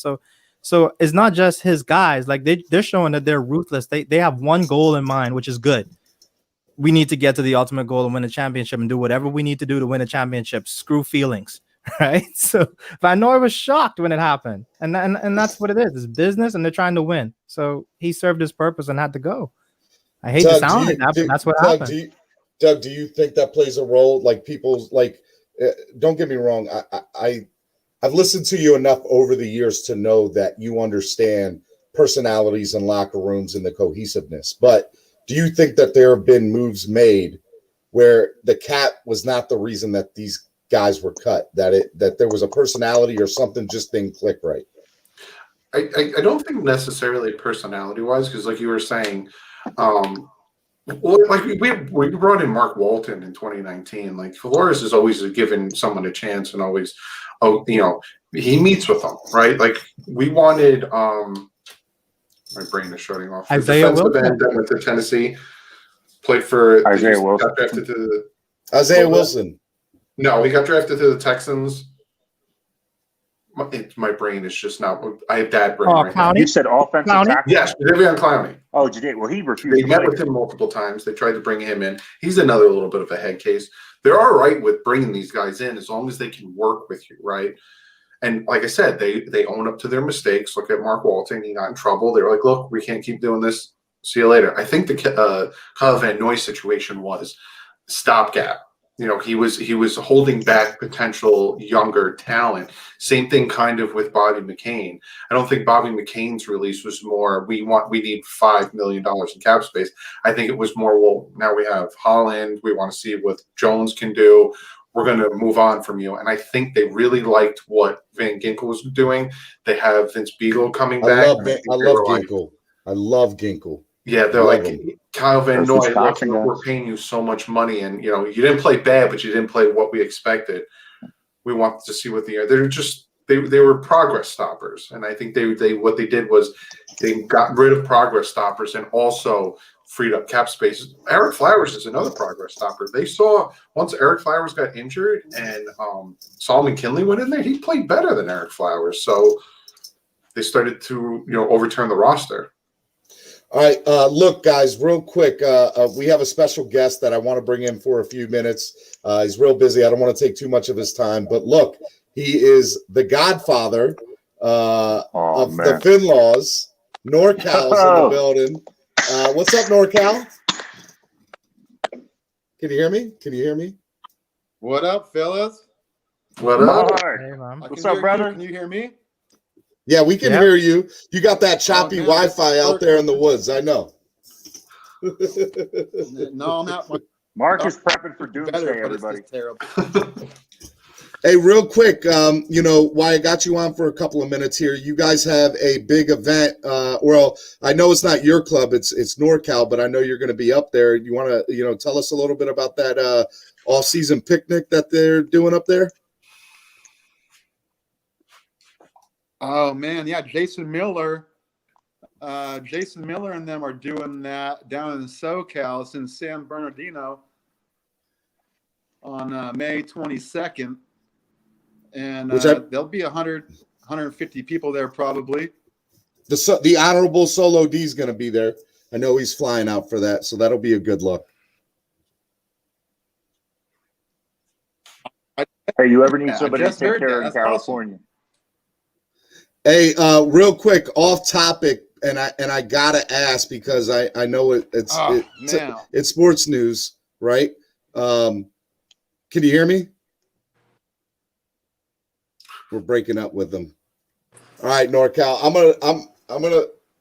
gonna let you go because this is a little too choppy. But look, hit us up in the chat, man. You there? I'm sorry, guys. This is terrible. No, it's all good, man. It's all good. We'll see you in the chat, and we'll see you on Facebook. And I know that's going to be a great picnic out there. If you guys are on the West Coast, all the Dolphin fans get together every year and do that. It's a really, really cool thing. So I appreciate you coming on, Mark. And I'm sorry we couldn't talk to you more, man. All right. I'm going to go ahead and get him off. Oh, man, I hate internet sometimes, dude. Look, let's kind of dive right back into, the next topic because that was a good breakaway. And now we can kind of get ready for everybody to lose their minds. Huh. Aaron Rodgers. Do we have Aaron to? Rodgers. Aaron Rodgers. What's the question? I mean, the question is, how legit is this? No. Are these just rumors? No. Number two, do you have a phone call? Like, is there a legit conversation and phone call in your front office about it? The difference between, because we had to deal with this with Deshaun Watson for, well, I wouldn't say deal with, because there's some people who want Deshaun Watson over to, which sure, 25, top 5 quarterback in the league, whatever. But that's the difference. He's 25, whereas, Aaron Rodgers is 37. And I know now in this league, they'll probably play till they're 45, but there's a big difference. Let me, make this abundantly clear. I think Aaron Rodgers is probably one of the best quarterbacks in the league. I absolutely love Aaron Rodgers. I wish we would have drafted him, moved up into the first and grabbed him again. man is just dynamic and does he is the type of quarterback that if your offensive line sucks, you have no wide receivers and no running backs, he's going to still win you 10 games. We got Ted Ginn that year, right? What happened? We got Ted Ginn the year he was drafted? No, Ronnie Brown. Ronnie Brown. Okay. And then he went all the way. So would I have loved if you were asking me this question 5 years ago, I'd say yes. Say we have Tua, and 5 years ago there's a 32-year-old Aaron Rodgers, pissed at the Packers. Yes, go make that trade, please, for the love of God. And I love Tua. So, but right now it doesn't make any sense. And Doug, look at Tom Brady, man. Tom Brady's playing into his late 40s. Why can't Rodgers do that? Well, he can do it, but it doesn't make sense for the Dolphins. And the fact that the Dolphins keep getting brought up as a landing spot for these quarterbacks, if the Dolphins wanted to move on from Tua, they would have moved on from Tua. They would have not have moved out of 3, and they would have been more persistent on getting Deshaun Watson. So, no. And let's get something straight. I'm a Tua fan. I think Tua is the future, and I think Tua is the guy that they wanted. But the reality is the man won MVP last year of the NFL, right? And we're seeing a new light and a new age where quarterbacks can play into their mid-40s. So it's not like this guy's got 1 or 2 years left. He could easily have 7, 8, 9 years left, maybe. So it's a full contract. And so for me, I think that if Aaron Rodgers is available and you have an opportunity to get him, I think you have to have the phone call and you have to seriously consider it. But here, I got a question for your question. So you get Aaron Rodgers, right? And say he plays 2-3 more years, right? Say he plays to 40, and then he's like, look, I have a lot of opportunities with Jeopardy, whatever you want to say. And he's done. And he's like, we are now 3 years from now in a situation where we need a quarterback. Whereas if we stick with Tua and Tua becomes what we all hope he will, in about 3 years from now, we have a 25, 26-year-old quarterback who has a long career ahead of him. So let me flip the script back on you. Here's another question for you, Doug. If we keep Tua in a trade because they got Jordan Love, is that still something that you would be okay with, Tua riding the bench to Aaron Rodgers for 2 or 3 years? Aaron Rodgers wouldn't do that. Because he's leaving the Packers because of what they did with him with Jordan Love. So he's just going to come to the Dolphins and have another guy nipping at his heels. Yeah, but I would rather be on South Beach, Matt, than in freaking cold weather in Wisconsin. He's from California. Yeah, not that guy. I don't know, man. He because listed his team. You handed the keys over to Tua, and now you're just going to take him away and be like, wow. So, I mean, so then the thing is, then if that happens, a third team would have to get involved. Probably somebody like the Pittsburgh Steelers. I swear to God, if we send Tua to the Pittsburgh Steelers and then he becomes a top 5 quarterback, I'm coming back here. Don't call on me for this question. Please don't. For the kids at home. Jamie, your thoughts on this? This is my thoughts on it, right? Chris Greer will put in a bid, right? It won't be some aggressive bid because he won't be able to live with himself if he hears that the guy that was first in touchdown ratio, first in passer rating, first in touchdowns, first in yards all last year, and the season MVP got traded for 1 first-round draft pick. It won't happen, but let's just say some ridiculously cheap trade happens and he didn't even pick up the phone. He's not gonna sit well with him. So he'll put in a bid. Are they going after the guy? Should they go after the guy? Hell no. And I'll tell you why. I've seen a lot. This has been highly talked about. I have there's a tweet that I had go out there and like Dolphins fans jumped all over it. And I could tell there were most people, I don't know if everybody actually commented, but the majority of people who commented said, nah, I'm riding with Tua. But the people who didn't ride with Tua, they brought up an interesting point. They said that, well, why are we sticking with Tua when I could get Rodgers and get a Super Bowl, right? I'm going to get a Super Bowl in the 1 or 2 years he gives me. That's a great thought, but when did Super Bowls become guaranteed just because I got a player? I don't understand that. I think this Tom Brady. Doing? I was just about to say that. No. How many does Rodgers have? I think this Tom Brady thing has everybody losing their minds and thinks that's just the way the world works. That's not how the world works, right? You can get Aaron Rodgers in here and probably end up with a worse record. So this is my argument to both you, Jamie, and Doug. This is my argument to you. We have been through a scenario where Tannehill, and I'm just going to throw him out there. And by the way, I like Tannehill for everybody who's watching. Okay. Tannehill was the future, and we just got to wait. We got to wait till he develops. We got to make sure that, we give him enough playing time. We got to get him to do this, right? Why would you risk doing that again with Tua if you had the opportunity to get the NFL MVP? So, okay, No. I'll answer that question. You son of a gun. The Dolphins with Ryan Tannehill was a monstrosity. Joe Philbin, hands down, one of the worst head coaches ever, stuck with this guy for 7 years, never, ever brought in competition. Garrard went down in the offseason. Here you go, Tannehill. The keys are yours. Now we're going to bring in quarterback coaches. We're going to bring in weapons. We're going to sign Mike Wallace to a ridiculous contract. We're going to sign all these guys ridiculous contract for Tannehill. They never brought in any competition to push him. And the one time Philbin, coming back from London, getting our butts kicked by the Raiders, said Tannehill sucked. All of a sudden, the next game, Tannehill's like, you said I suck? Never had that, right? You bring in Aaron Rodgers. And again, I friggin' love Aaron Rodgers. He's got – all right, let's say he plays the 42, which he might, right? Got about 5 years left. Jamie brought it perfectly up.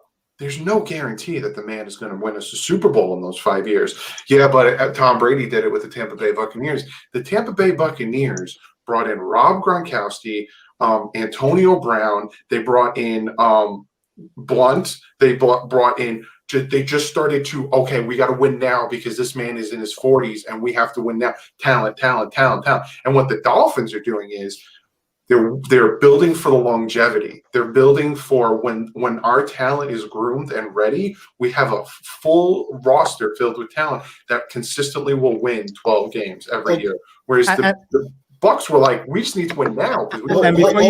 Before you get on that, and let's not act like to win a Super Bowl is not just about being good, right? The world just has to line up for you too. Let's not act like the Tampa Bay Bucs did not have an easy road through the playoffs. You remember who they played in the first round? Softest schedule in the league last year. And were one play away from not even getting past Green Bay. Right? All right, so let's not just say bringing in a quarterback and sticking him on the Dolphins and we got a Super Bowl. I don't know where that mentality is coming from, man. So a few things. All right. Number one, let's come at it from a fan base perspective. Fan base is pissed. They're tired. They're sick of freaking losing. They're over it. We want to see a contending team on a year in, year out basis. Right. And so I think because we're so over it and the fan base has been so divided for so long on so many different things, there's just that yearning on all those sides, no matter what side you're on, to win. And so for me, I look at Aaron Rodgers and I say, you know what? I could go down swinging with him and be happy that we went down swinging with him. If I go down swinging with Tua, knowing that we had the opportunity to get Rodgers, I would be upset because, it was another person that we passed up on, Drew Brees, Dante Culpepper. Like, I just feel like the Dolphins make the worst decisions with quarterbacks. Let me stop you there too, because that's the problem that we're doing. We're caught, people like us, right? People who write articles, people who have podcasts. We're the people that are fueling this fire for fans. It's a fantasy right now. Who says that we have the opportunity to get Rodgers just because he doesn't want to play for his team? That does not mean this is not the Drew Brees scenario, right? There's no saying that, hey, we even have a chance at this dude. So let's stop even putting that out there till that even becomes something. When that becomes something, then you could put it on us and say, oh, well, we missed out on him. You know when we missed out on him? When we didn't draft the guy. You know when we missed out on him? Yeah, I get that. But if you go on anybody's podcast, if you go into Dougley's comments on his YouTube channel, make sure you subscribe to his YouTube channel. If you go into his YouTube channel, all of them say, hey, if Rodgers was on our team tomorrow, we'd automatically be Super Bowl contenders. I already shot that down. Yeah, but good for them. Good for them they could say that. Like, where's the evidence that supports him? If that was true, Green Bay would have a Super Bowl last year and the year before. Right. I was just about to say that. Who had the more talented team around? If you look at the Dolphins in 2020, you look at the Packers in 2020, who had the more talented team? Neither one of them won a Super Bowl, and one of them had Aaron Rodgers on it. That one I'll give you. But here's my thing. I don't think they didn't win a Super Bowl because of Rodgers. I think they didn't win a Super Bowl because their coach made a stupid decision. We agree. But that's what I'm saying. Like, you just can't go just grab a guy and think that that's what's going to happen. And a guy that might not even be available to you. That's what I'm saying. Like, calm that down. Right? We're causing the heartache here. Next. All right, next, because I like how Wade was so reserved there. I've never seen Wade that. I'm trying so hard. You don't understand. I could go for 45 minutes, and I could do a whole off-season special about how dumb this question is. But just keep it coming, brother. All right, look. The next topic is wide receiver odd man out. Okay, so we go out, we draft Waddle at number 6. Devontae Parker, Waddle. Everybody thinks Will Fuller is going to play the 3, right? Who's the odd man out here? Because there's going to be somebody that was a starter in the NFL before that's not going to be on this team because we're pretty stacked. So who's the odd man out?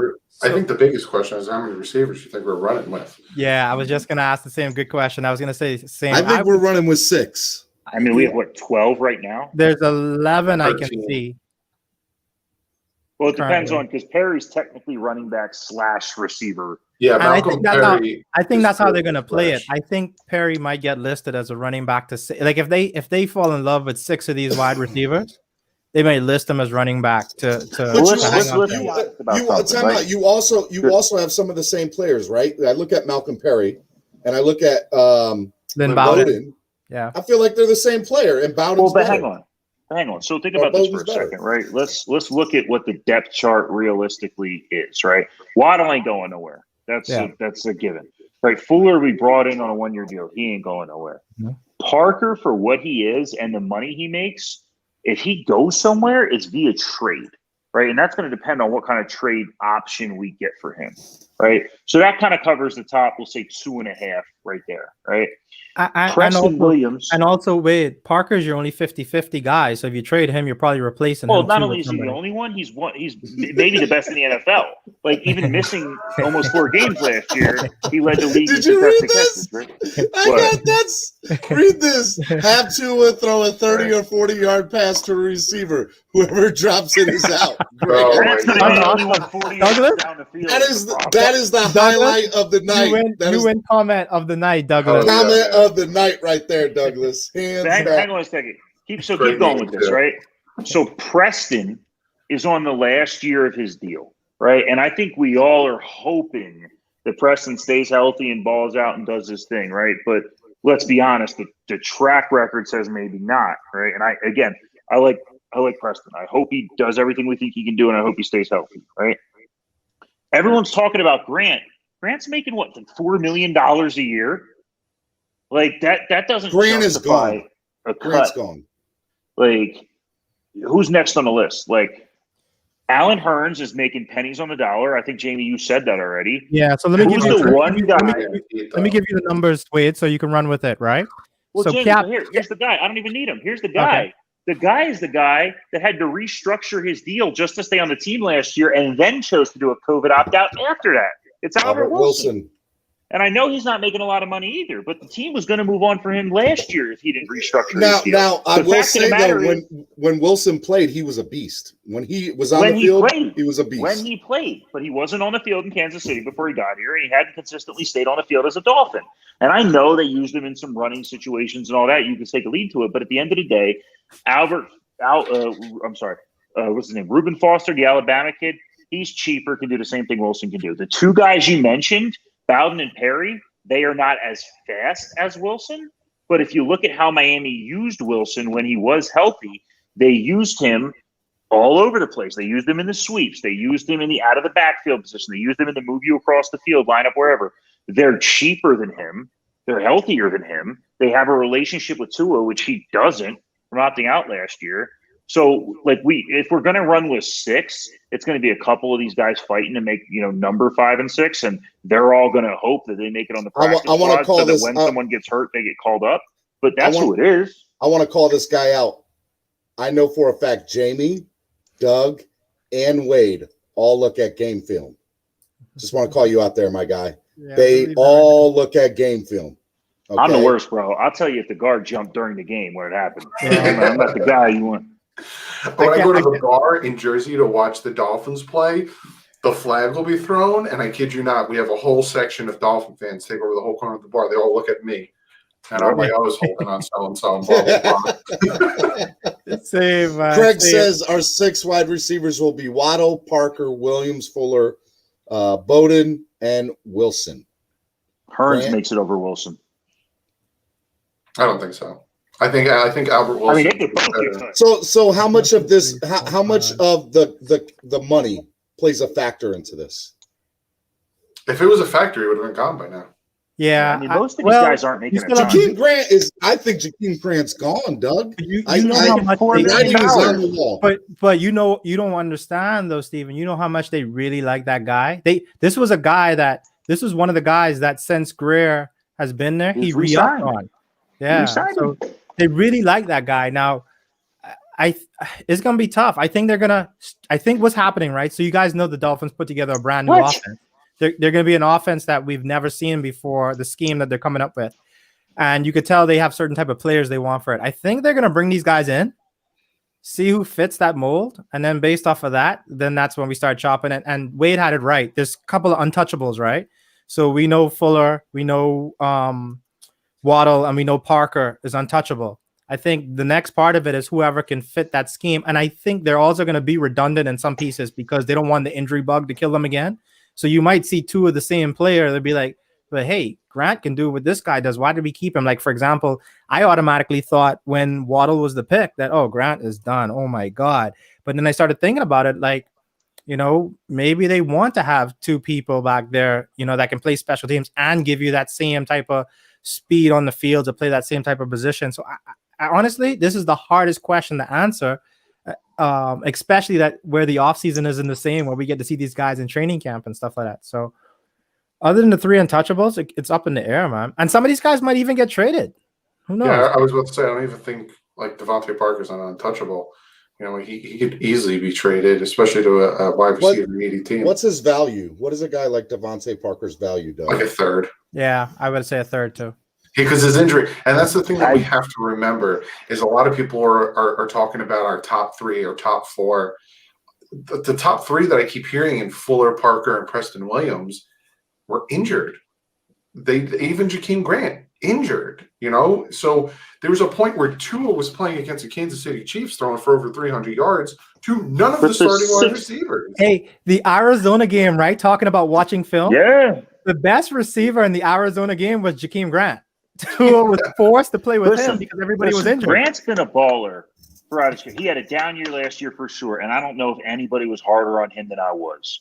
But what he's done over the years, don't think that Grant is just done and washed up. Like, the kid can burn. The kid's tough as nails. Like, we've seen him run over guys 2 at a time that are both twice his size.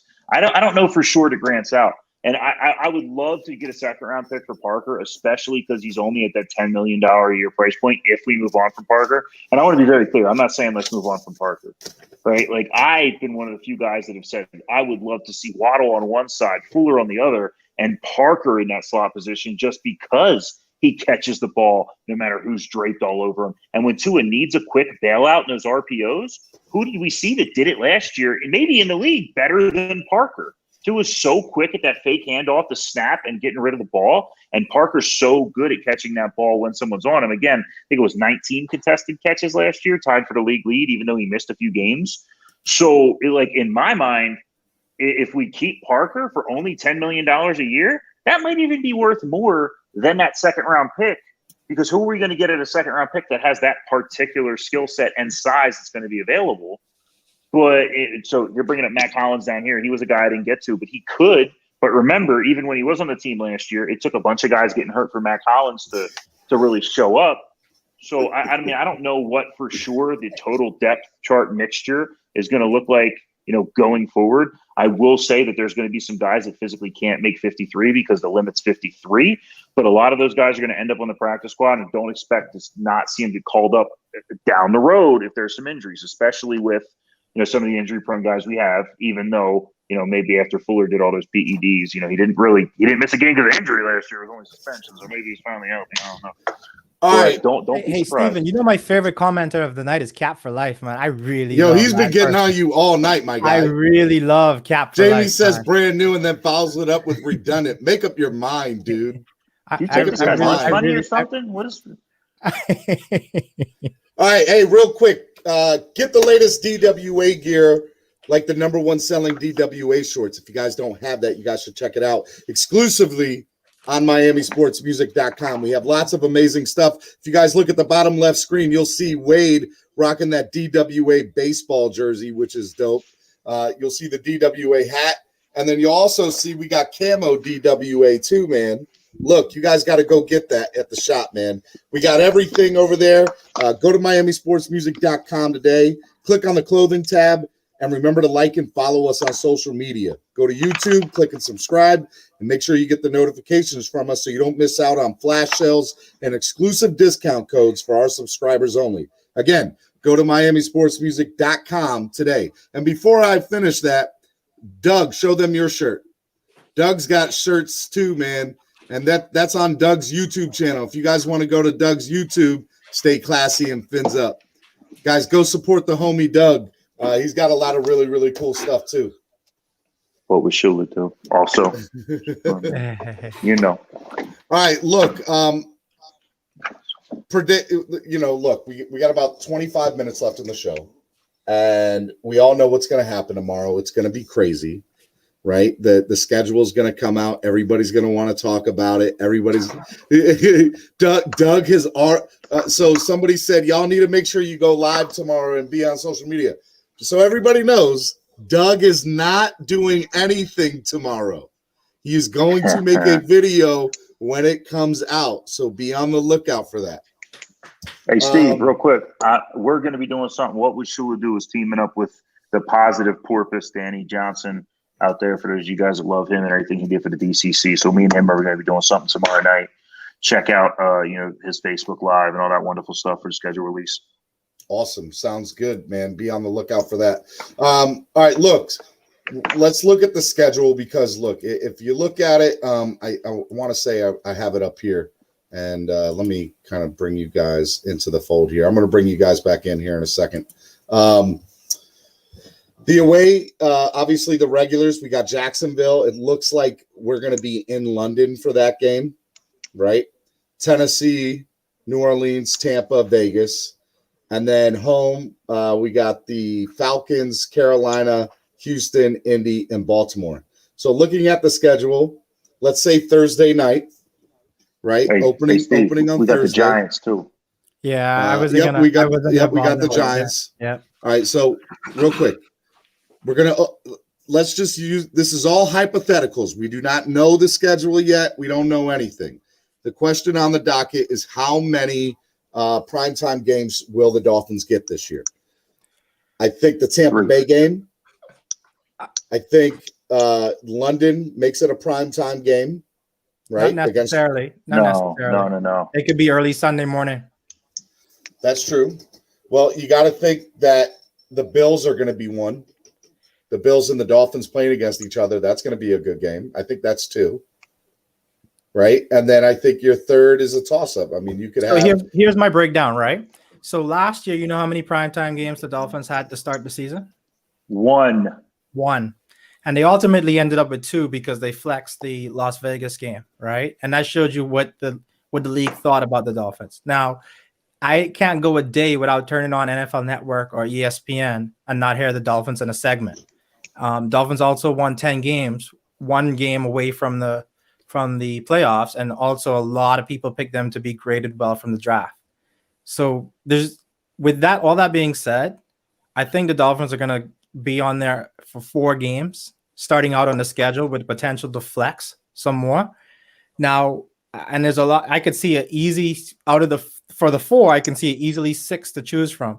So the one that you didn't mention right there is, we talked about it earlier. I call it the revenge game, right? Tannehill, because they got Tennessee, right? So that's a revenge game both ways around, right? Flores and Greer decided not to continue on with Tannehill. That'll be a good matchup, right? So Tannehill gets to bring back and be like, hey, you didn't want me. Let me show you what I could do.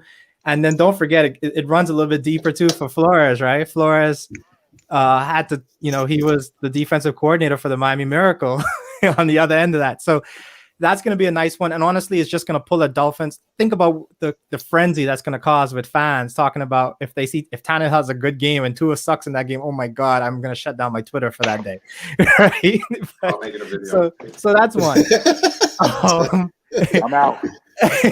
So Jamie, real quick, you said 3. I said a total of 4 is what I think they're going to end up with. And that doesn't include London. Yeah, I think the London game potentially could be a early morning game for that one. So are we sure we're going to do London? I think there's rumors. I think the rumor, like there's some legit rumors from what Wayne over there in the UK. Yeah. Shout out to Wayne Collard. Well, so the rumor also came out today, Steven. But the rumor also came out today that we're going to play the Jets in New York week 1, right? And we haven't done that it's been so long since we played the Jets. Well, that means we wouldn't be opening Thursday night against Tampa.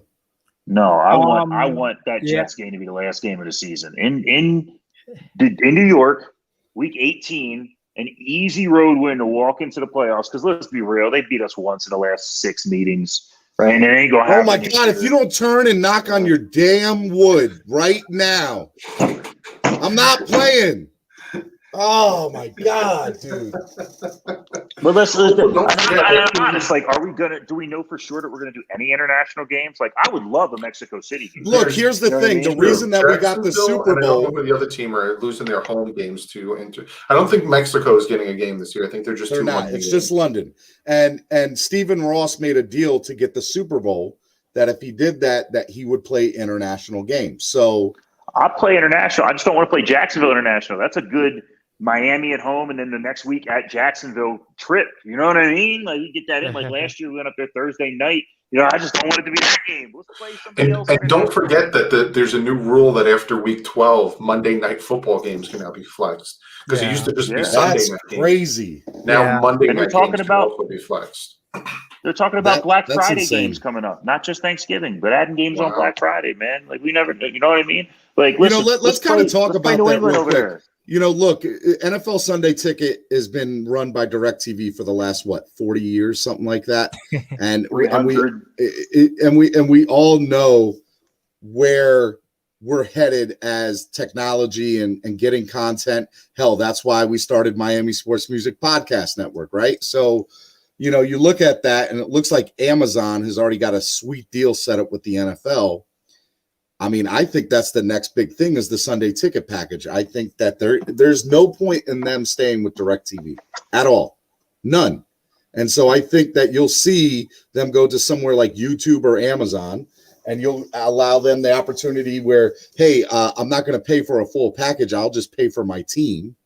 And I'm sure that the price changes are going to be crazy too, but you're going to get exclusive content. You're going to get crazy games. I think that's kind of where we're headed. For the NFL. You guys agree with that? So you can do that already with DirecTV. You can buy just like, you don't have to have DirecTV. You can buy just the Sunday Ticket package. But I definitely think there needs to be some changes made. Like, I would love, for us, like me, for those people out there that don't know, I live in Denver, Colorado. I fly to Miami for every home game. Like, as a season ticket holder, it would be great to have something where, like, I can just watch the Dolphins, the road games or whatever it is. We had a situation last year, a local sports bar where the Denver Dolphin Club hangs out, where something happened and the cable was just knocked out in the middle of the game. And I'm literally video calling people who are turning their phones around. Oh my God, that sucks. And we're all huddling around it. You know what I mean? So, like, it would be dope to have something like that. Honestly, I'd like. Solo said, "Wait, get money." We do this. Hey, listen, I worked the contract. Call me. But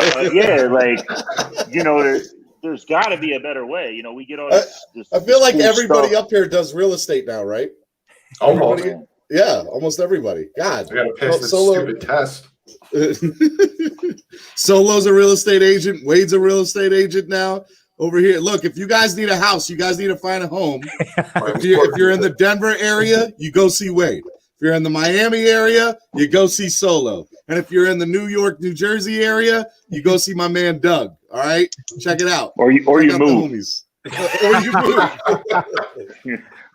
All right, look. Boy, always be closing. The last thing I want to talk about is Tim Tebow. I want to talk about Tim Tebow, man. Hey, good night, everybody. Y'all been great. So look, number one, I knew the moment Urban Meyer took the job in Jacksonville and the moment that Tebow retired from baseball, I said, look, give it a few months. He'll be on Jacksonville's roster. And I think legit that they're going to have plays designed for him, but he's going to be a straight tight end. He's not going to be the backup there, right? That's Trevor Lawrence's team. And I don't think you'll see him take any snaps under under center. And the only way he does is if Trevor Lawrence gets hurt. And so I think there's a legit thing here. And the question is, you know, a lot of people didn't like Tebow back in the day because he wasn't that good. So now we're going to take 7 years off and we're going to expect him to play in an NFL game. Are we serious here? So I just wanted to gather your thoughts on that. I think it's straight up. I think it's straight up disrespectful to players in the NFL. I really do, man. And I think either Urban Meyer is the smartest or the stupidest man alive. And I say that because of this, right? Because he did two things. If he wanted to take pressure off of his new rookie quarterback, oh yeah, bring in the circus of Tebow and you got it. You got everybody looking at what Tebow is going to do. Florida. In North Florida. Yeah, exactly. So maybe that was smart. But the next part of it is, dude, you know how many players out there on the bubble fight and scrap and kick to get on an NFL team to make that roster that play. What he basically just said was, I got a guy that's never played a position, never even tried to convert to a position, has been out of the league almost a decade, can come in and start or make my team at this position, yet I have guys that are getting cut. They're going to be cap casualties at that same position, busting their butt that won't get there.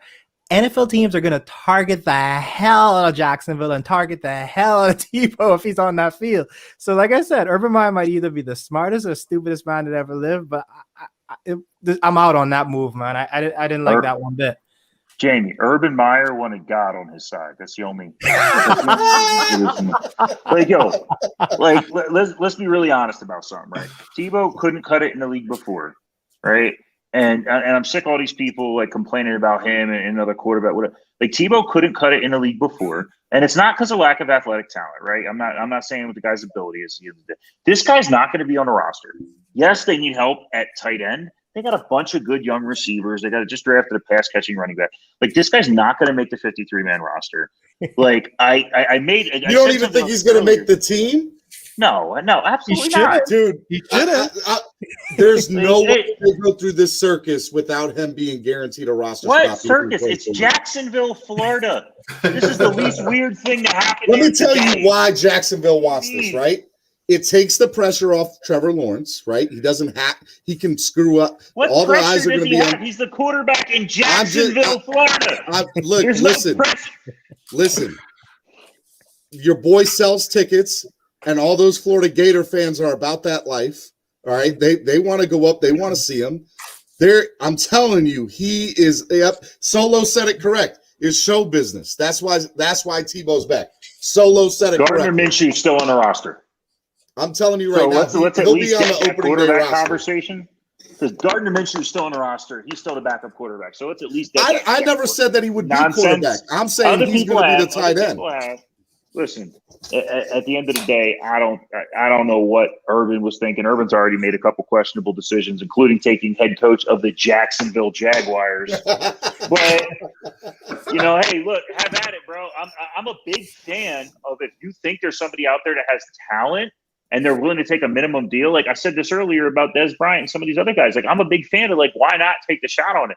If this guy makes the 53-man roster, I'll buy somebody a beer, hopefully in Jacksonville if they're not playing in You were going London. to buy them a beer anyway. Are you kidding me? I'm not that generous. Quite, you can't tell everybody that. I only got so much money. Despite what Solo He says. does go to every home game. He's not. Hey, Steven, I was mad at Cap for Life all night, right? With those damn comments keep coming at me. But that last one with the Jesus hair, that's funny, man. I thought Trevor Lawrence has the Jesus with Tebow. I didn't even think that. Tebow's Jesus in cleats, man. He's Jesus in cleats. I'll always have a vendetta against Tim Tebow with that Denver Broncos versus Miami Dolphins game. Oh my gosh. Where we blew the 2-point conversion coverage. Like what? Real quick. So I said this story last night on TD, and I'll say it again tonight just because Doug Lee brought it up. So I get married on a Saturday, and I told my wife that we could not have our honeymoon until Monday because we have to stay and we have to be at the bar and we have to watch the Dolphins play the Broncos, right? And so obviously Tim Tebow mania is like full hype at this moment. So my wife, being the jinky person that she is, and I love her to death. I love my wife, right? She's not around, okay? I'm telling you right now, she's like the whole game. Tebow's going to come back in the last 5 minutes. Tebow's going to come back in the whole game, the entire game. What happens in the last 2 minutes? I should have known right then and there how this marriage was going to go. I should have known. She did that because you made her wait, man. Listen, hey, I love you, honey. I'm just messing. I love you. For those out there that don't remember, I encourage everyone to go back and watch how we lined up against that Broncos line when Tebow made that play. It was the fact that we didn't all change teams that day as fans is insane to me. Does Tebow has those legs still? Probably weighs 300 pounds now. So yeah. Who was that? Jeremiah Bell lined up like 15 yards off of the line of scrimmage. He wasn't even on the field anymore. He was behind the ball. I was about to bring up some other old wounds, but I just because I was thinking of the friggin' Green Bay Packers fake spike where the corner was like 9 yards off the receiver, and it's just I can't. But yeah, no, I think Tim Tebow. I'm rooting for him as a tight end. Go do your thing, man. But as a quarterback, I've never, in my 25 years of football knowledge, seen a quarterback with a worse throwing motion than Tim Tebow. I don't know how the guy was so fantastic in college because you look at his passing stats and all, like he's amazing, and he comes to the pros. That's why that game for freaking 3.5 quarters. Pittsburgh Steelers playoff. Pittsburgh Steelers playoff game. Tebow was not even good in that. You're gonna go there, Steve? Demarius Thomas throws a 200 yards after the catch. Thomas? And Thomas takes it all the way? It's freaking, you're going to take a mask off. It's going to be like Scooby-Doo. You're going to be TD, isn't it? This is what's going to happen right now. Can you guys imagine Tebow lining up in line, trying to block a blitzing defensive end? He's going to get Trevor Lawrence killed. I'm just thinking Solo said Minshew are like heads and tails of a coin. They're like opposite twins or something. Solo says Tebow's going to score 6 touchdowns this year as a tight end. I want my drink, Wade. Solo, I always buy you whiskey at the Jack Daniels bar outside of section 129 at halftime. You don't drink beer, but next time, I got that loss to Denver was the beginning of the end for Sperano. R.I.P. R.I.P. to Sperano. Denver. It's always Denver. If you remember the Mile High collapse with Adam Gase. And then if you remember last year against Denver, we thought we could have done it, 11 wins. Hey, as somebody that lives in Denver, they have the best home field advantage in football. Let me tell you something. That thin air thing is it hard to breathe up there? Is that legit? No lie. Before I moved here, I was running an hour on a treadmill. I was hitting between 7 and 8 miles. I got here, I ran for 5 minutes, and I was done. I couldn't do it, man. There's a reason Denver's always a middle of the pack team. They're never horrible, right? And it's because they have that home field advantage, man. And remember Ryan Clark? I think he played for. He couldn't play. He could not play there. He could not play there. And I always thought that was weird. I'm like, is it really that bad? And every game you'd watch in Denver, anytime anybody took a punt return or a kickoff return, 5 seconds later, they're on the sidelines holding the And- oxygen mask. And they play it up too, Stephen. They actually played it also, right? Like, you know how in Miami, the stadium is strategically set up so the visiting team is in the heat and whatever. In that stadium, they have signs all in the visitor section for the visiting team to tell them how high, what the altitude is. The paint in the locker room is set up with certain colors and the patterns to make you feel like you're higher in altitude. All these different things they got going on to make sure you don't forget that. Look, you're dealing with this altitude right now. It's crazy. For that comment right down there, so low. It snowed here yesterday.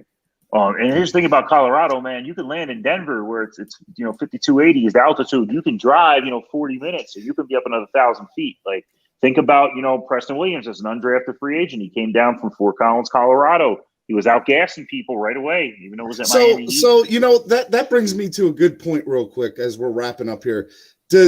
Would John Elway or anybody in their scouting department, like, is that something that they're going to evaluate how a player is going to play in Mile High compared to, like, you're shaking your head? Yes, Doug. Yeah, because you don't want to take a guy that isn't having. That's why, like, a lot of people call the combine, the underwear bowl, but you need that guy that has the. You never heard that, Wade?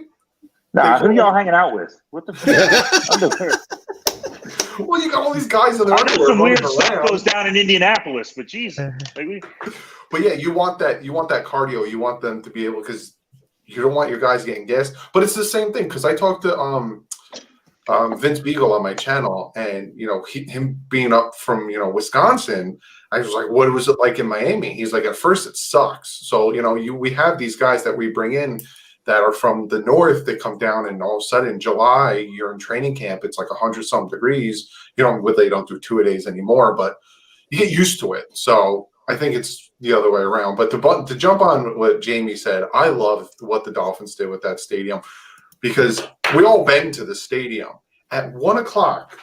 Now, even with the canopy on it, at 1 o'clock there is a rectangle of sunlight that just hits the sideline and about 10 rows back, and it's just sun. It doesn't hit the field though. Like, once you step on the field, you're in the shade. But once you get up, and it's just. And I remember the Oakland Raiders throwing up on the sideline, and then they were all like, "This is unfair." Well, remember, people used to say that about us, playing at 1 o'clock in Miami during those first couple of months, that Miami would wear the white jerseys, right? 1 o'clock home games in those first 2 months. And they always made sure that they would be on the side of the field that had the shade, right? Their bench.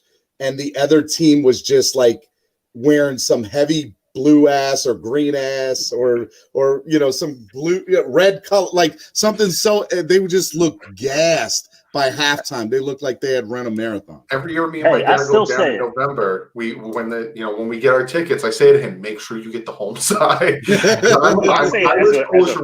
I burn. Yeah. Well, it's funny because we sit in the deep end all the time, and shout out to the deep end, right? If you guys ever get a chance to go to Miami, you guys want to have a great experience, go sit in the deep end. But you go sit in the deep end, it's on the away side. And so dude and bro, you're just, and remember, Gorilla Luke is in that first row. So he's like decked out, and it's 150 degrees, dude. I was sitting on the away side for the Jay Jahi Buffalo game where he went off. I was on the away side from that 5 rows up, 20-yard line. And they gave you those things that you open, says "Go Phins." I was using his friggin' sunblock. I think I got one around here somewhere. So, hey, shout out to Gorilla Luke. Not only has he got to put up with that suit, he's got to put up with me screaming directly behind him every game. So that's a real fan right there. But listen, as a fan, man, I struggle. Like, I don't like, only wearing the white jerseys all the time. I'd love to mix it up. But I struggle sitting there watching the game, trying to scream and cheer, especially after being outside for 3 hours in the parking lot. And that stadium's great till about 2:45, 3 o'clock. And then the sun's hitting us right there in the deep end, and we're sweating. I barely made it through the Thursday night Jacksonville game last year. So my wife's very first game I ever took her to in Miami was the Week 1 game against Tennessee. And so it was a 1 o'clock game. 1 o'clock game. 1 o'clock game. Right? I'm like, honey, we're going to go pregame. We're going to have a good time. we'll be home in the evening. We'll be able to hit the beach towards the end of the evening, We'll be right? home by 5 o'clock. We'll be fine, right? First rain delay happens. Yep, that's out the door, right? So at this point, she's already given me the look of death, right? So now we watch the rest of the game. Second delay comes in for lightning strike, right? 4 o'clock games pass. Sunday night football starts, and our game still hadn't finished yet. Let's just say the fact that I got my wife to other games was a miracle in itself. Because and people forget that weren't there, Steve. People forget it was downpour raining in that stadium. It wasn't just that we was hot. I actually left my section, and I think me and D, Steve, I think you were there, bro. I think we finished the game in the press box. Yeah, like, I was about to say, Solo said we were in the suite at the end. Yeah, we were in the suite at the end. It was at the end. We were. By the end of the game, like 2% of the fans that were actually there were there by the end of the game, man. It was crazy. I think Delaney Walker broke his ankle and missed the rest of the season in that game. But hey, we won. We got the W. I was flying back. I was flying out of town. I was flying back to Maryland that game, and I literally had to go right from the stadium straight to the airport. Like, did you catch the end of the game? Yeah, I literally had to, like, soon as it was over, like, I literally thought I was gonna get a ticket because it was like gunning it straight to the airport all the way. I had the 9 o'clock flight, like 9:50 out of flight. Fort Lauderdale or Miami? Out of Miami. Oh my god! And that's on the other side. Yeah, I was gunning. I literally just flew straight through, and like my plan, like when I got through, plane was boarding and everything. I was like, I'm not missing this game. Like I stayed here this long, and I'm like, Doug, have you been to a game down there, right? Yeah, I go every year in November. I go every year, except for last year, obviously. What was your first game you went to? What was your first first game? We were playing the Chiefs. We had Wes Walker on our team, so that's how long ago it was. And I remember we were about 20 rows off the field, 40-yard line, and we were on the home side. But back then, there was no canopy. But at about like 1 o'clock, 2 o'clock, the sun started going down. So we were still in the shade on the home side. I remember Jason Taylor almost got a sack, and he didn't get the sack, but they kicked the field goal, the Chiefs. And he's walking on the sideline, and he walks towards me. Me and my dad stand up. We're like, you get him next time. And he pointed up at us. I'm going to shit my pants. I was like, and then we go outside, and they don't do it anymore. But remember, they used to have the big tractor trailer, and they open the side, and they have the jerseys and stuff. Yeah. I said to my dad, I'm like, yo, I'm going to buy myself a Wes Walker jersey. This guy's going to be good. That offseason, they fucking traded him. Yeah. Oh, my God. Really? Do not buy player jerseys anymore. I'm telling you. That's why you buy DWA gear. DWA doesn't get traded. I'm trying to tell you. I go every November, so this year I'll be going. Yeah, so look, I can't afford to go every year. It was funny because that year that Tennessee happened, guys, correct me if I'm wrong. Like every game kind of went down to the wire that year, right? Games were lit. The Chicago game. The Chicago game was that overtime sack. The Raiders game was the high five. Was the high five game? Wasn't the Lions an overtime game too? The Raiders game was crazy. Yeah. The Raiders game was like the Broncos next home game year, where we onside kicked it and got it back, and we're just like, Gase was just mad at Elway. Yeah, that was the Miami Miracle year. I was about to say so let me real quick. So the Miami Miracle. It was a great year. It was my first year as a season ticket holder. If they could, it was if my they first only year won, as a season ticket holder. Do you understand that if they only won, like if they could have won 1 or 2 road games, that's a playoff year. We lost 1 home game that whole year. Wasn't that the year? Wasn't that the Jakeem Grant was like running over people? Yeah, somebody just said Jakeem Grant and Albert Wilson did the high five in the Raiders. That was the Raiders game. That was the Raiders game. So the Miami Miracle, right? So like, first of all, I'd never seen Tom Brady play in person. And, I was really skeptical about going. And then when we get there, look, let's call a spade a spade. Half that stadium was freaking Patriot fans, right? And so I was pissed, and I'm sitting down in the deep end, and, that game's happening. And, look, I will admit, I was like, man, it's over. We're done. My wife turns around. She's like, why are you giving up? What, babe, there's 7 seconds left, and we are like ridiculously downfield. You're being naive if you think we're gonna win. So as the play starts developing, my wife's like screaming, and my jaw is dropped. Like,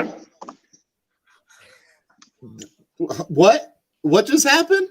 What? It's still the craziest experience I ever did. And the best part about it was seeing the freaking Patriot fans that had stayed, right? That thought they were getting the W. That was the best part of it. That was the best part of it, man. It was awesome. It was awesome. Yeah, that was pretty. I mean, that probably at that point, I remember like thinking about that season, like how you said how crazy that season was. I remember every game I went to that year, I was like, wow, this is the best Dolphins game I ever went to in my life. And then the next one, this is the best Dolphins game I've ever went to in my life. And then the next one. So when it got to the Miracle game, I'm like, the hell is going on this season, it was a fun year. Insane. All right, look, we're going to wrap up the show here. Before we get out, I do want to tell you guys about two things. First thing is 305sports.net is the exclusive provider for all the sports news right here on Miami Sports Music. That guy right there on the top right of the screen, he has some amazing articles, amazing content. So, guys, go check that out. They also have Talking About Them Dolphins podcast. You guys can download that wherever it is you guys get podcasts. It's really, really good stuff. They have stuff from all the way from the high schools to the pros. So go visit 305sports.net today. And then the last thing I want to talk to you guys about is obviously the Clock Blockers morning show, right? We got that going on. I'm going to try to get all of you guys to come on and host with me and maybe even host yourself one morning. But I'm pretty excited about it. It's Miami Sports Music's all-new morning show. It's from 8:30 a.m. to 9:30 a.m., and it's all things Miami, man. It is a great morning show for the fans, by the fans. So I'm really excited about it, and I'm glad that you guys are going to be a part of it. But, Wade, I'll let you go first, man. Where can people find you? Where can people follow you, get all your stuff? So, of course, right on MiamiSportsMusic.com. Instagram, What Would Shula Do? If you want the What Would Shula Do gear, you can find a link right there, too. You'll find me wherever Dolphins fans are screaming. Doug.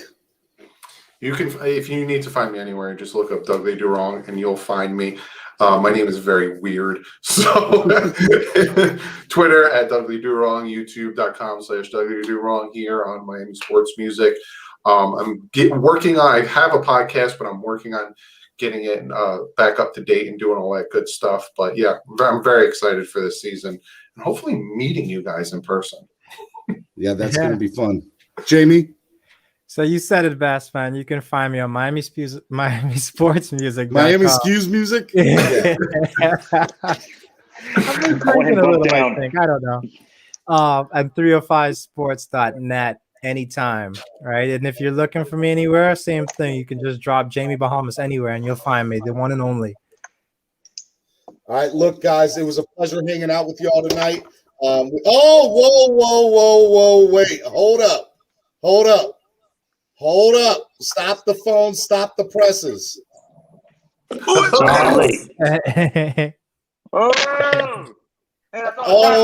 man. We were literally about to get off of here. Man, I just got home. The power is back up in the house. Yay! Oh, my goodness. TD, you missed the party, man. People wanted to know where you guys were. I know Wade and Jamie was talking that crazy stuff. Well, all I want to say is blink twice if you need our help to get you from the Tua gang, man. Blink twice. Do you need help from the Tua gang? We know they kidnapped you. hey, TD, I made you a little thing that you couldn't see tonight. Look at your thing. It says Tua near / wants to trade X. See all this false information, y'all. That's Jamie, Wade, and Doug. They Tua haters and they're X haters. You should see what he put for me. Show what you put for me, Steve. Oh yeah. Give me a second. I'll pull that up. I was like, if you guys want to find TD, his links are Xavier Howard's awful.net. Can't wait for Brissett to play. Yep, and Jacoby. Listen, I already know y'all had the conversation. I know Jamie explained to y'all why Jacoby Brissett is going to start this year. it gives us the best chance to win. And we got to go to the Super Bowl, so they'll probably bring in Josh Rosen around week. Oh my God! What can you trade TD for? Come on, I'll trade TD for Aaron Rodgers. Hey, Aaron Rodgers might be coming, watching over there, giving him a up. I don't know. Hey, got on here only for TD. Big love. Did you tell people to get up here? No, man, I just got home, literally. I saw you guys live, and I said the power's on. I didn't even have time to get my systems going. I just hopped on the phone, man. Oh, man, I feel like it would be doing not a justice. Wade, I know you got to get out of here, man, and if you want to, I just want to stay on a couple more minutes with TD just to kind of get his thoughts on a couple of the things we talked about. I already got a headache, so I should probably leave. If that's fine. I'm just playing, brother. I love you, TD. Hey, you can run away from the Xavier Howard and Tua talk all you want. Oh man, but you can't run from the truth. I told people that the real reason TD didn't want to come on today is he didn't want that smoke. He didn't want that smoke. Well, listen. You lie to yourself, you lie to whoever.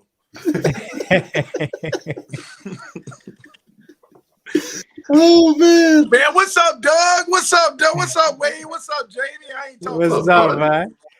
Yeah, we missed that flavor tonight. I got to tell you that though. It's good to have you here, man. No, I'm glad I could hop in at least at the last minute, man. Somebody, one of the subscribers on my channel, one of my buddies, Charles, he hit me up and said, "Where are you at, man? This is an amazing conversation." So people people obviously love tonight. See, the first time we do this, I don't hit record. The second time we do this,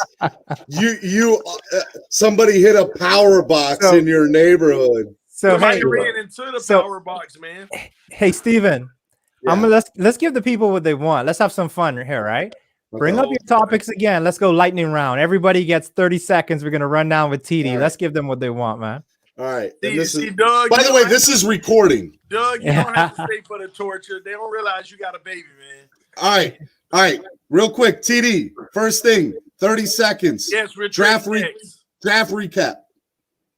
Like it, don't like it, what? Draft recap. We had the best draft in the NFL. We got 4 starters out of the whole draft. 4 what should have been first round picks. I think that this draft is all about the future. And we're going to be able to prove that this year. I think these guys are going to hit the ground running. The biggest surprise you're going to see this year is Holland and Eichenberg. Those are the 2 guys that I think are going to blow people away. So they're going to get rid of all that. Why did we get Phillips? Najee was on the board. Najee. Dudley the whole night was upset about Javonte Williams. He was whining the whole night about Javonte. Who? Doug. Oh my God! I was not.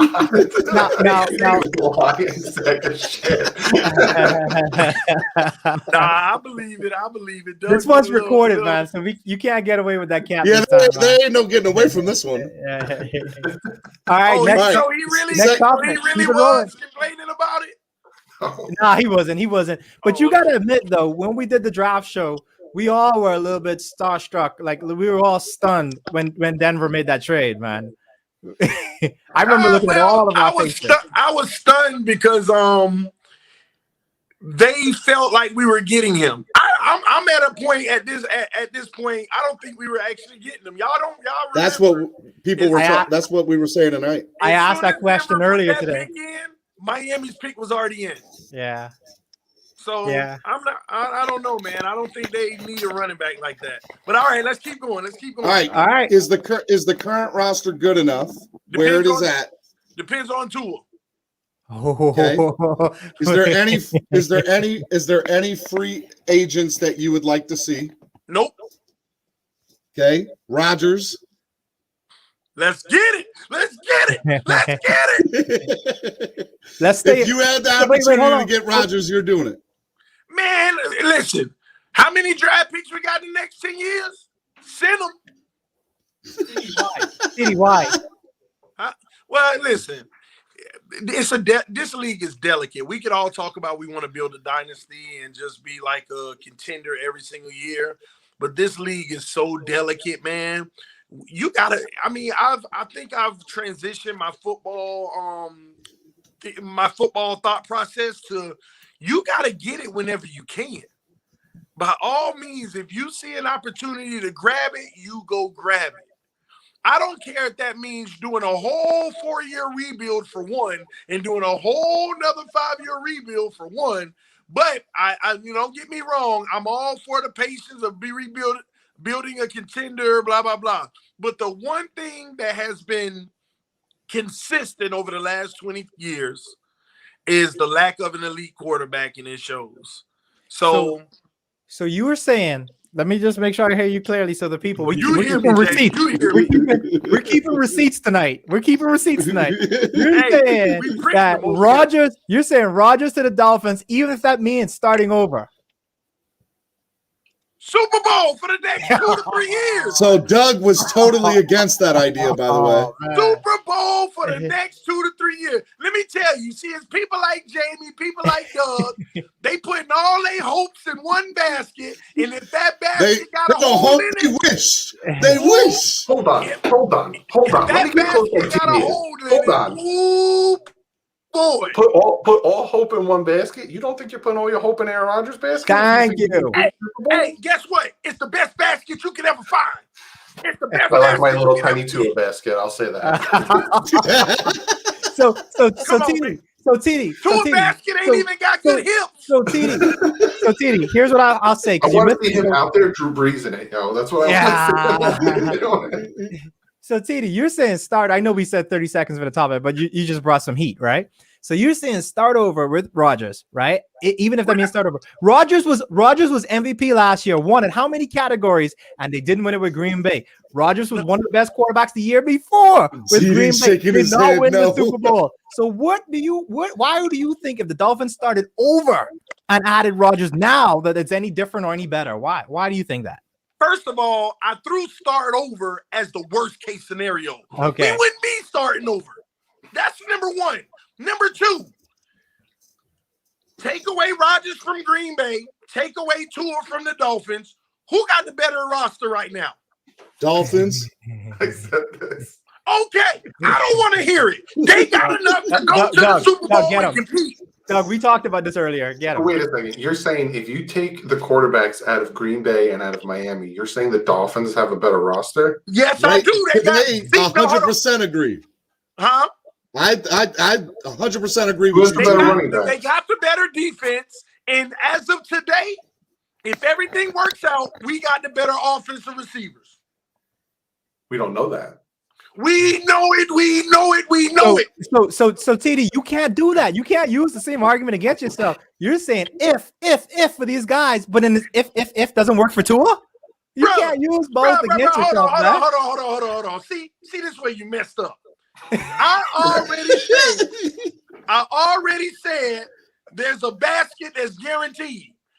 So here's the difference. You know how they were dropping the ball for Tua. They were this and that. You ain't gonna hear that with Aaron Rodgers. No matter how you slice it, you ain't gonna hear it with Aaron Rodgers.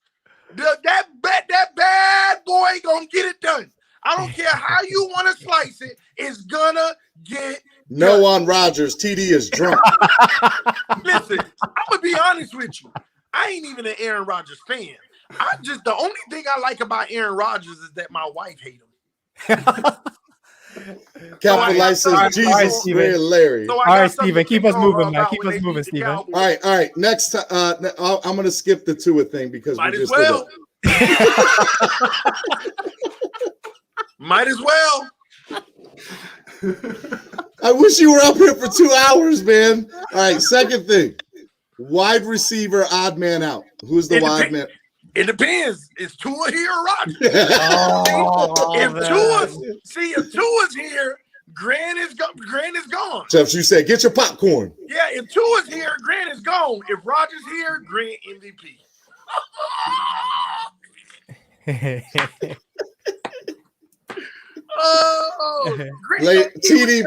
TD, blame it on the alcohol.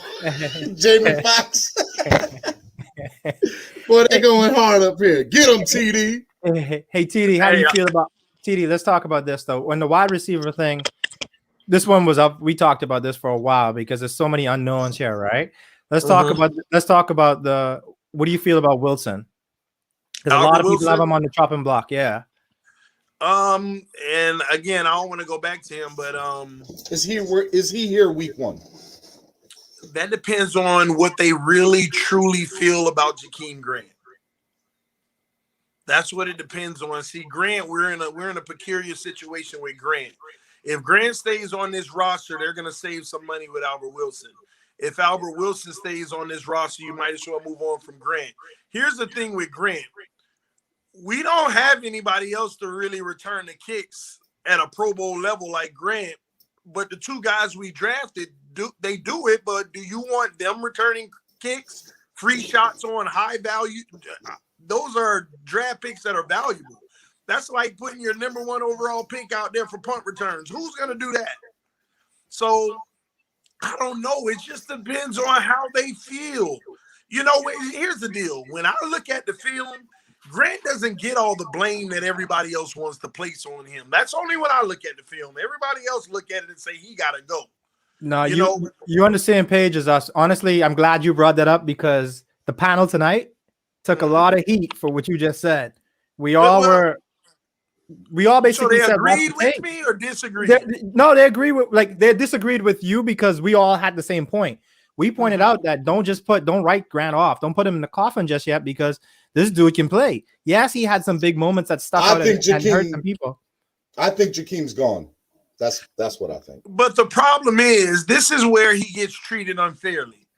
Everybody graded him last year as a number 1 receiver because he had to be put in that role, or a number 2.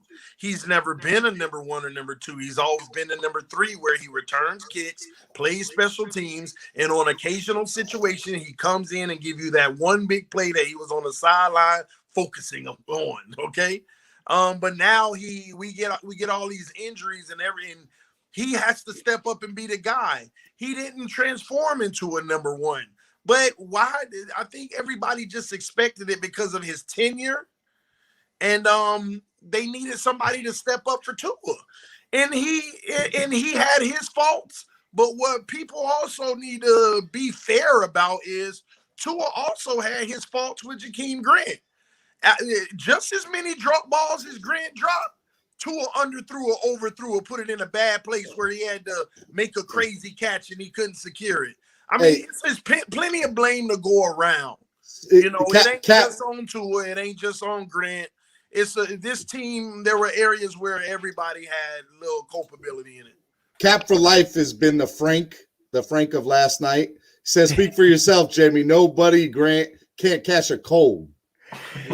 Man, lay off Grant, man. That poor guy. I got you, Jamie. I got you. See, y'all got to stop with these little crazy analogies. Can't catch a cold. Who want to catch a cold? We can make that real simple. Who wants to catch a cold? That's the problem. Throwing cold ice duds. Oh, my bad. Let me stop. All preach, right, man. Preach. 2 more things. How many primetime games do we have? 3. Who are they against? Week 1, opening night, Thursday night, not Green Bay. You about to say Green Bay, weren't you? Dolphins? No. About to say Aaron Rodgers, weren't you? Dolphins versus Bucks, Aaron Rodgers versus Brady, baby. Who's the other 2? Jeez, yeah, I'm glad you accepted that one. But listen, T, that one was just too. I didn't even want to touch it, man. I just leave you in that world, man. Oh man! All right, fine. The last thing.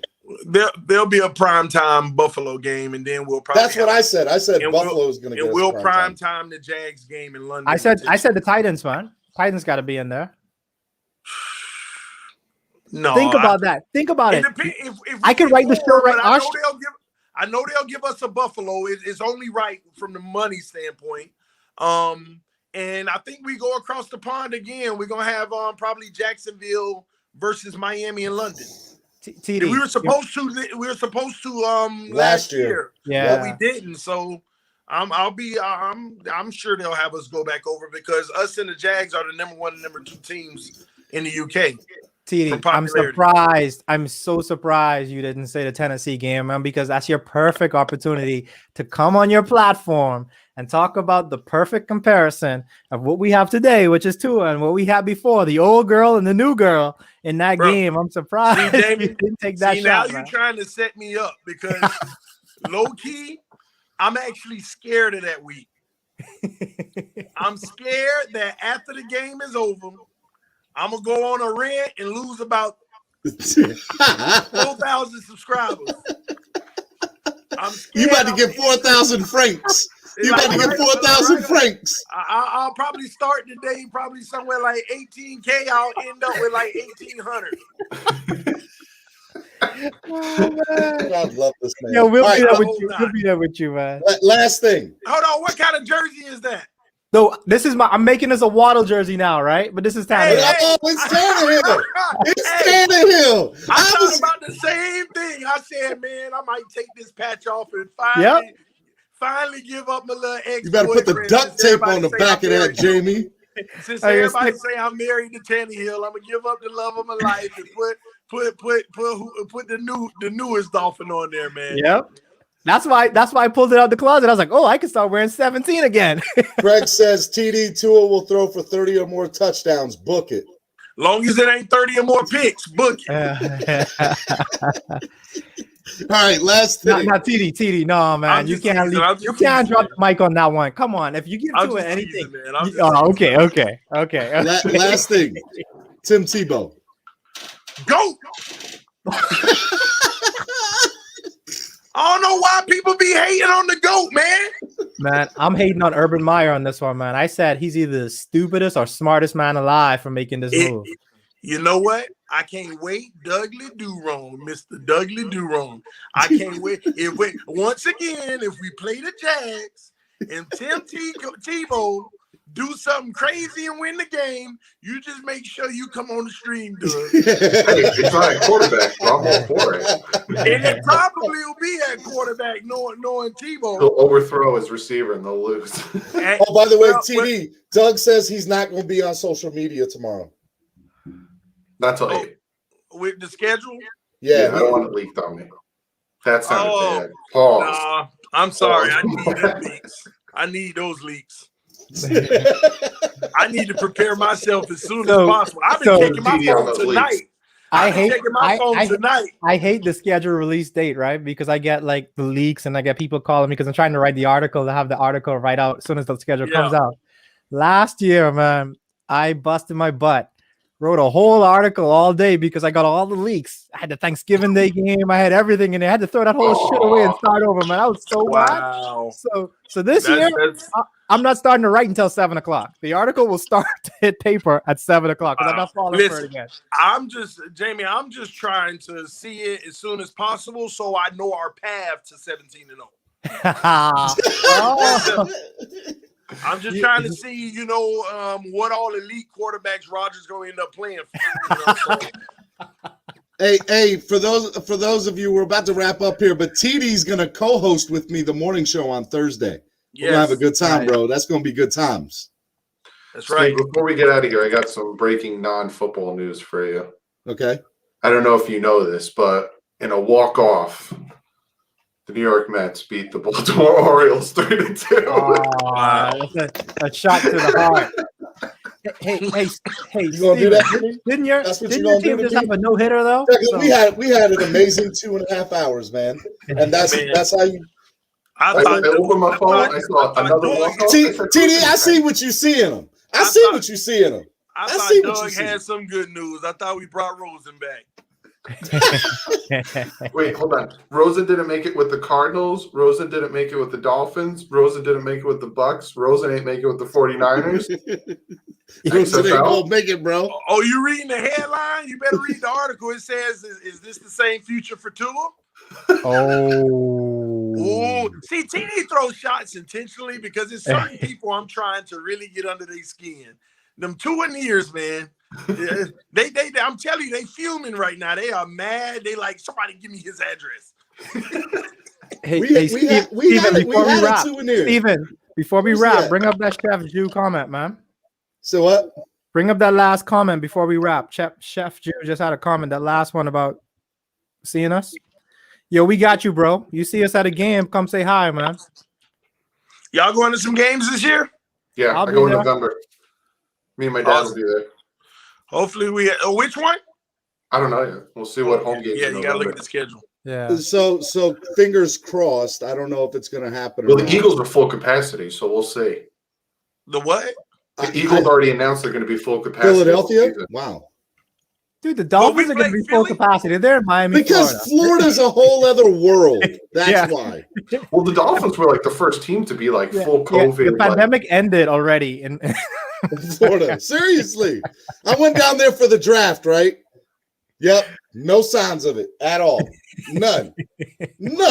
Y'all are crazy in Florida, TD. I don't know. Y'all are crazy. Oh, you mean no signs of COVID? Oh, no, nothing. Oh, no. Nothing. Listen, a mask. I dare you to say that. I mean, no, me and my family, we masked up. And I'm talking about DEP. Listen, I'm a Floridian, born and raised, but I lived in Texas for several years. One thing I will tell you, Floridians ain't doing what they don't want to do, and they got the governor that will back them no matter what. They ain't trying to hear it. COVID, what?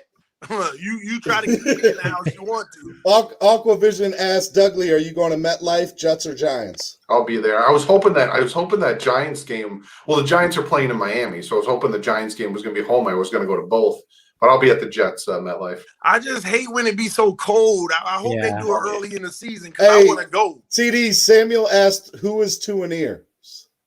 Who? I think they meant what is a Tuanier? Who are Tuaniers? Here's the official definition of a Tuanier. A Tuanier is someone that if Tua is traded tomorrow, they're no longer a Dolphin fan. They going with him. That is a Tuanier. So, Dolphin fans, I love y'all. It's only the Tuaniers. If you support Tua, I love that too. But if Tua got traded tomorrow and you wouldn't be a Dolphin fan after that, you're a Tuanier. I have no loyalty to you because I don't owe you loyalty because you don't have any loyalty to the team. I gotta do this real quick before we go. Is X-Man gonna get traded? Oh, why you doing this, man? I was trying to go log off for the night. Is X-Man gonna get traded, TD? I mean, it just depends on how much Green Bay wants this week. That's what it comes down to. Get this man off my screen. Yeah, I think we're trying to keep him, but TD, tell the folks what you got coming up. Tell the folks what you got coming up. Well, for the Green Bay Packers. We're gonna have the Welcome Aaron Rodgers stream coming up soon. Hey, T, you got your Rodgers jersey already? Huh? You got your Aaron Rodgers jersey already? Oh, they fitting me now for it. So, I'm waiting on Jordan Love to give me the official date. So we're trying to figure this out, man. But yeah, we got the Aaron Rodgers welcome party coming soon on TD Phins Talk. Also, we also have the contingency party just in case Watson pay off his debts. Shut it down. Turn off the lights. Steven, save us, man. Light a candle. Steven, save us, man. Doug, the rails are gone, man. Save us, Steven. Doug say I'm getting nightmares after this. I'm so glad you came on. I'm so glad we stayed on. TD, I love you. Doug, Jamie, I love you both. We got to do this again. Hopefully TD can get on at the beginning and not at the end. Don't piss off Tua. He won't take out your power. Listen, man. Y'all keep on naming the wrong quarterback. It's Jacoby. Jacoby. Brissett. His power goes out again. I know, right? Oh, man. Jacoby. Guys, man, this is too much. This has been a Miami Sports Music production from the Podcast Network. Jamie Bahamas, Dougley Durong, TD Phins Talk, Wade, who's no longer up here, and myself, Stephen D.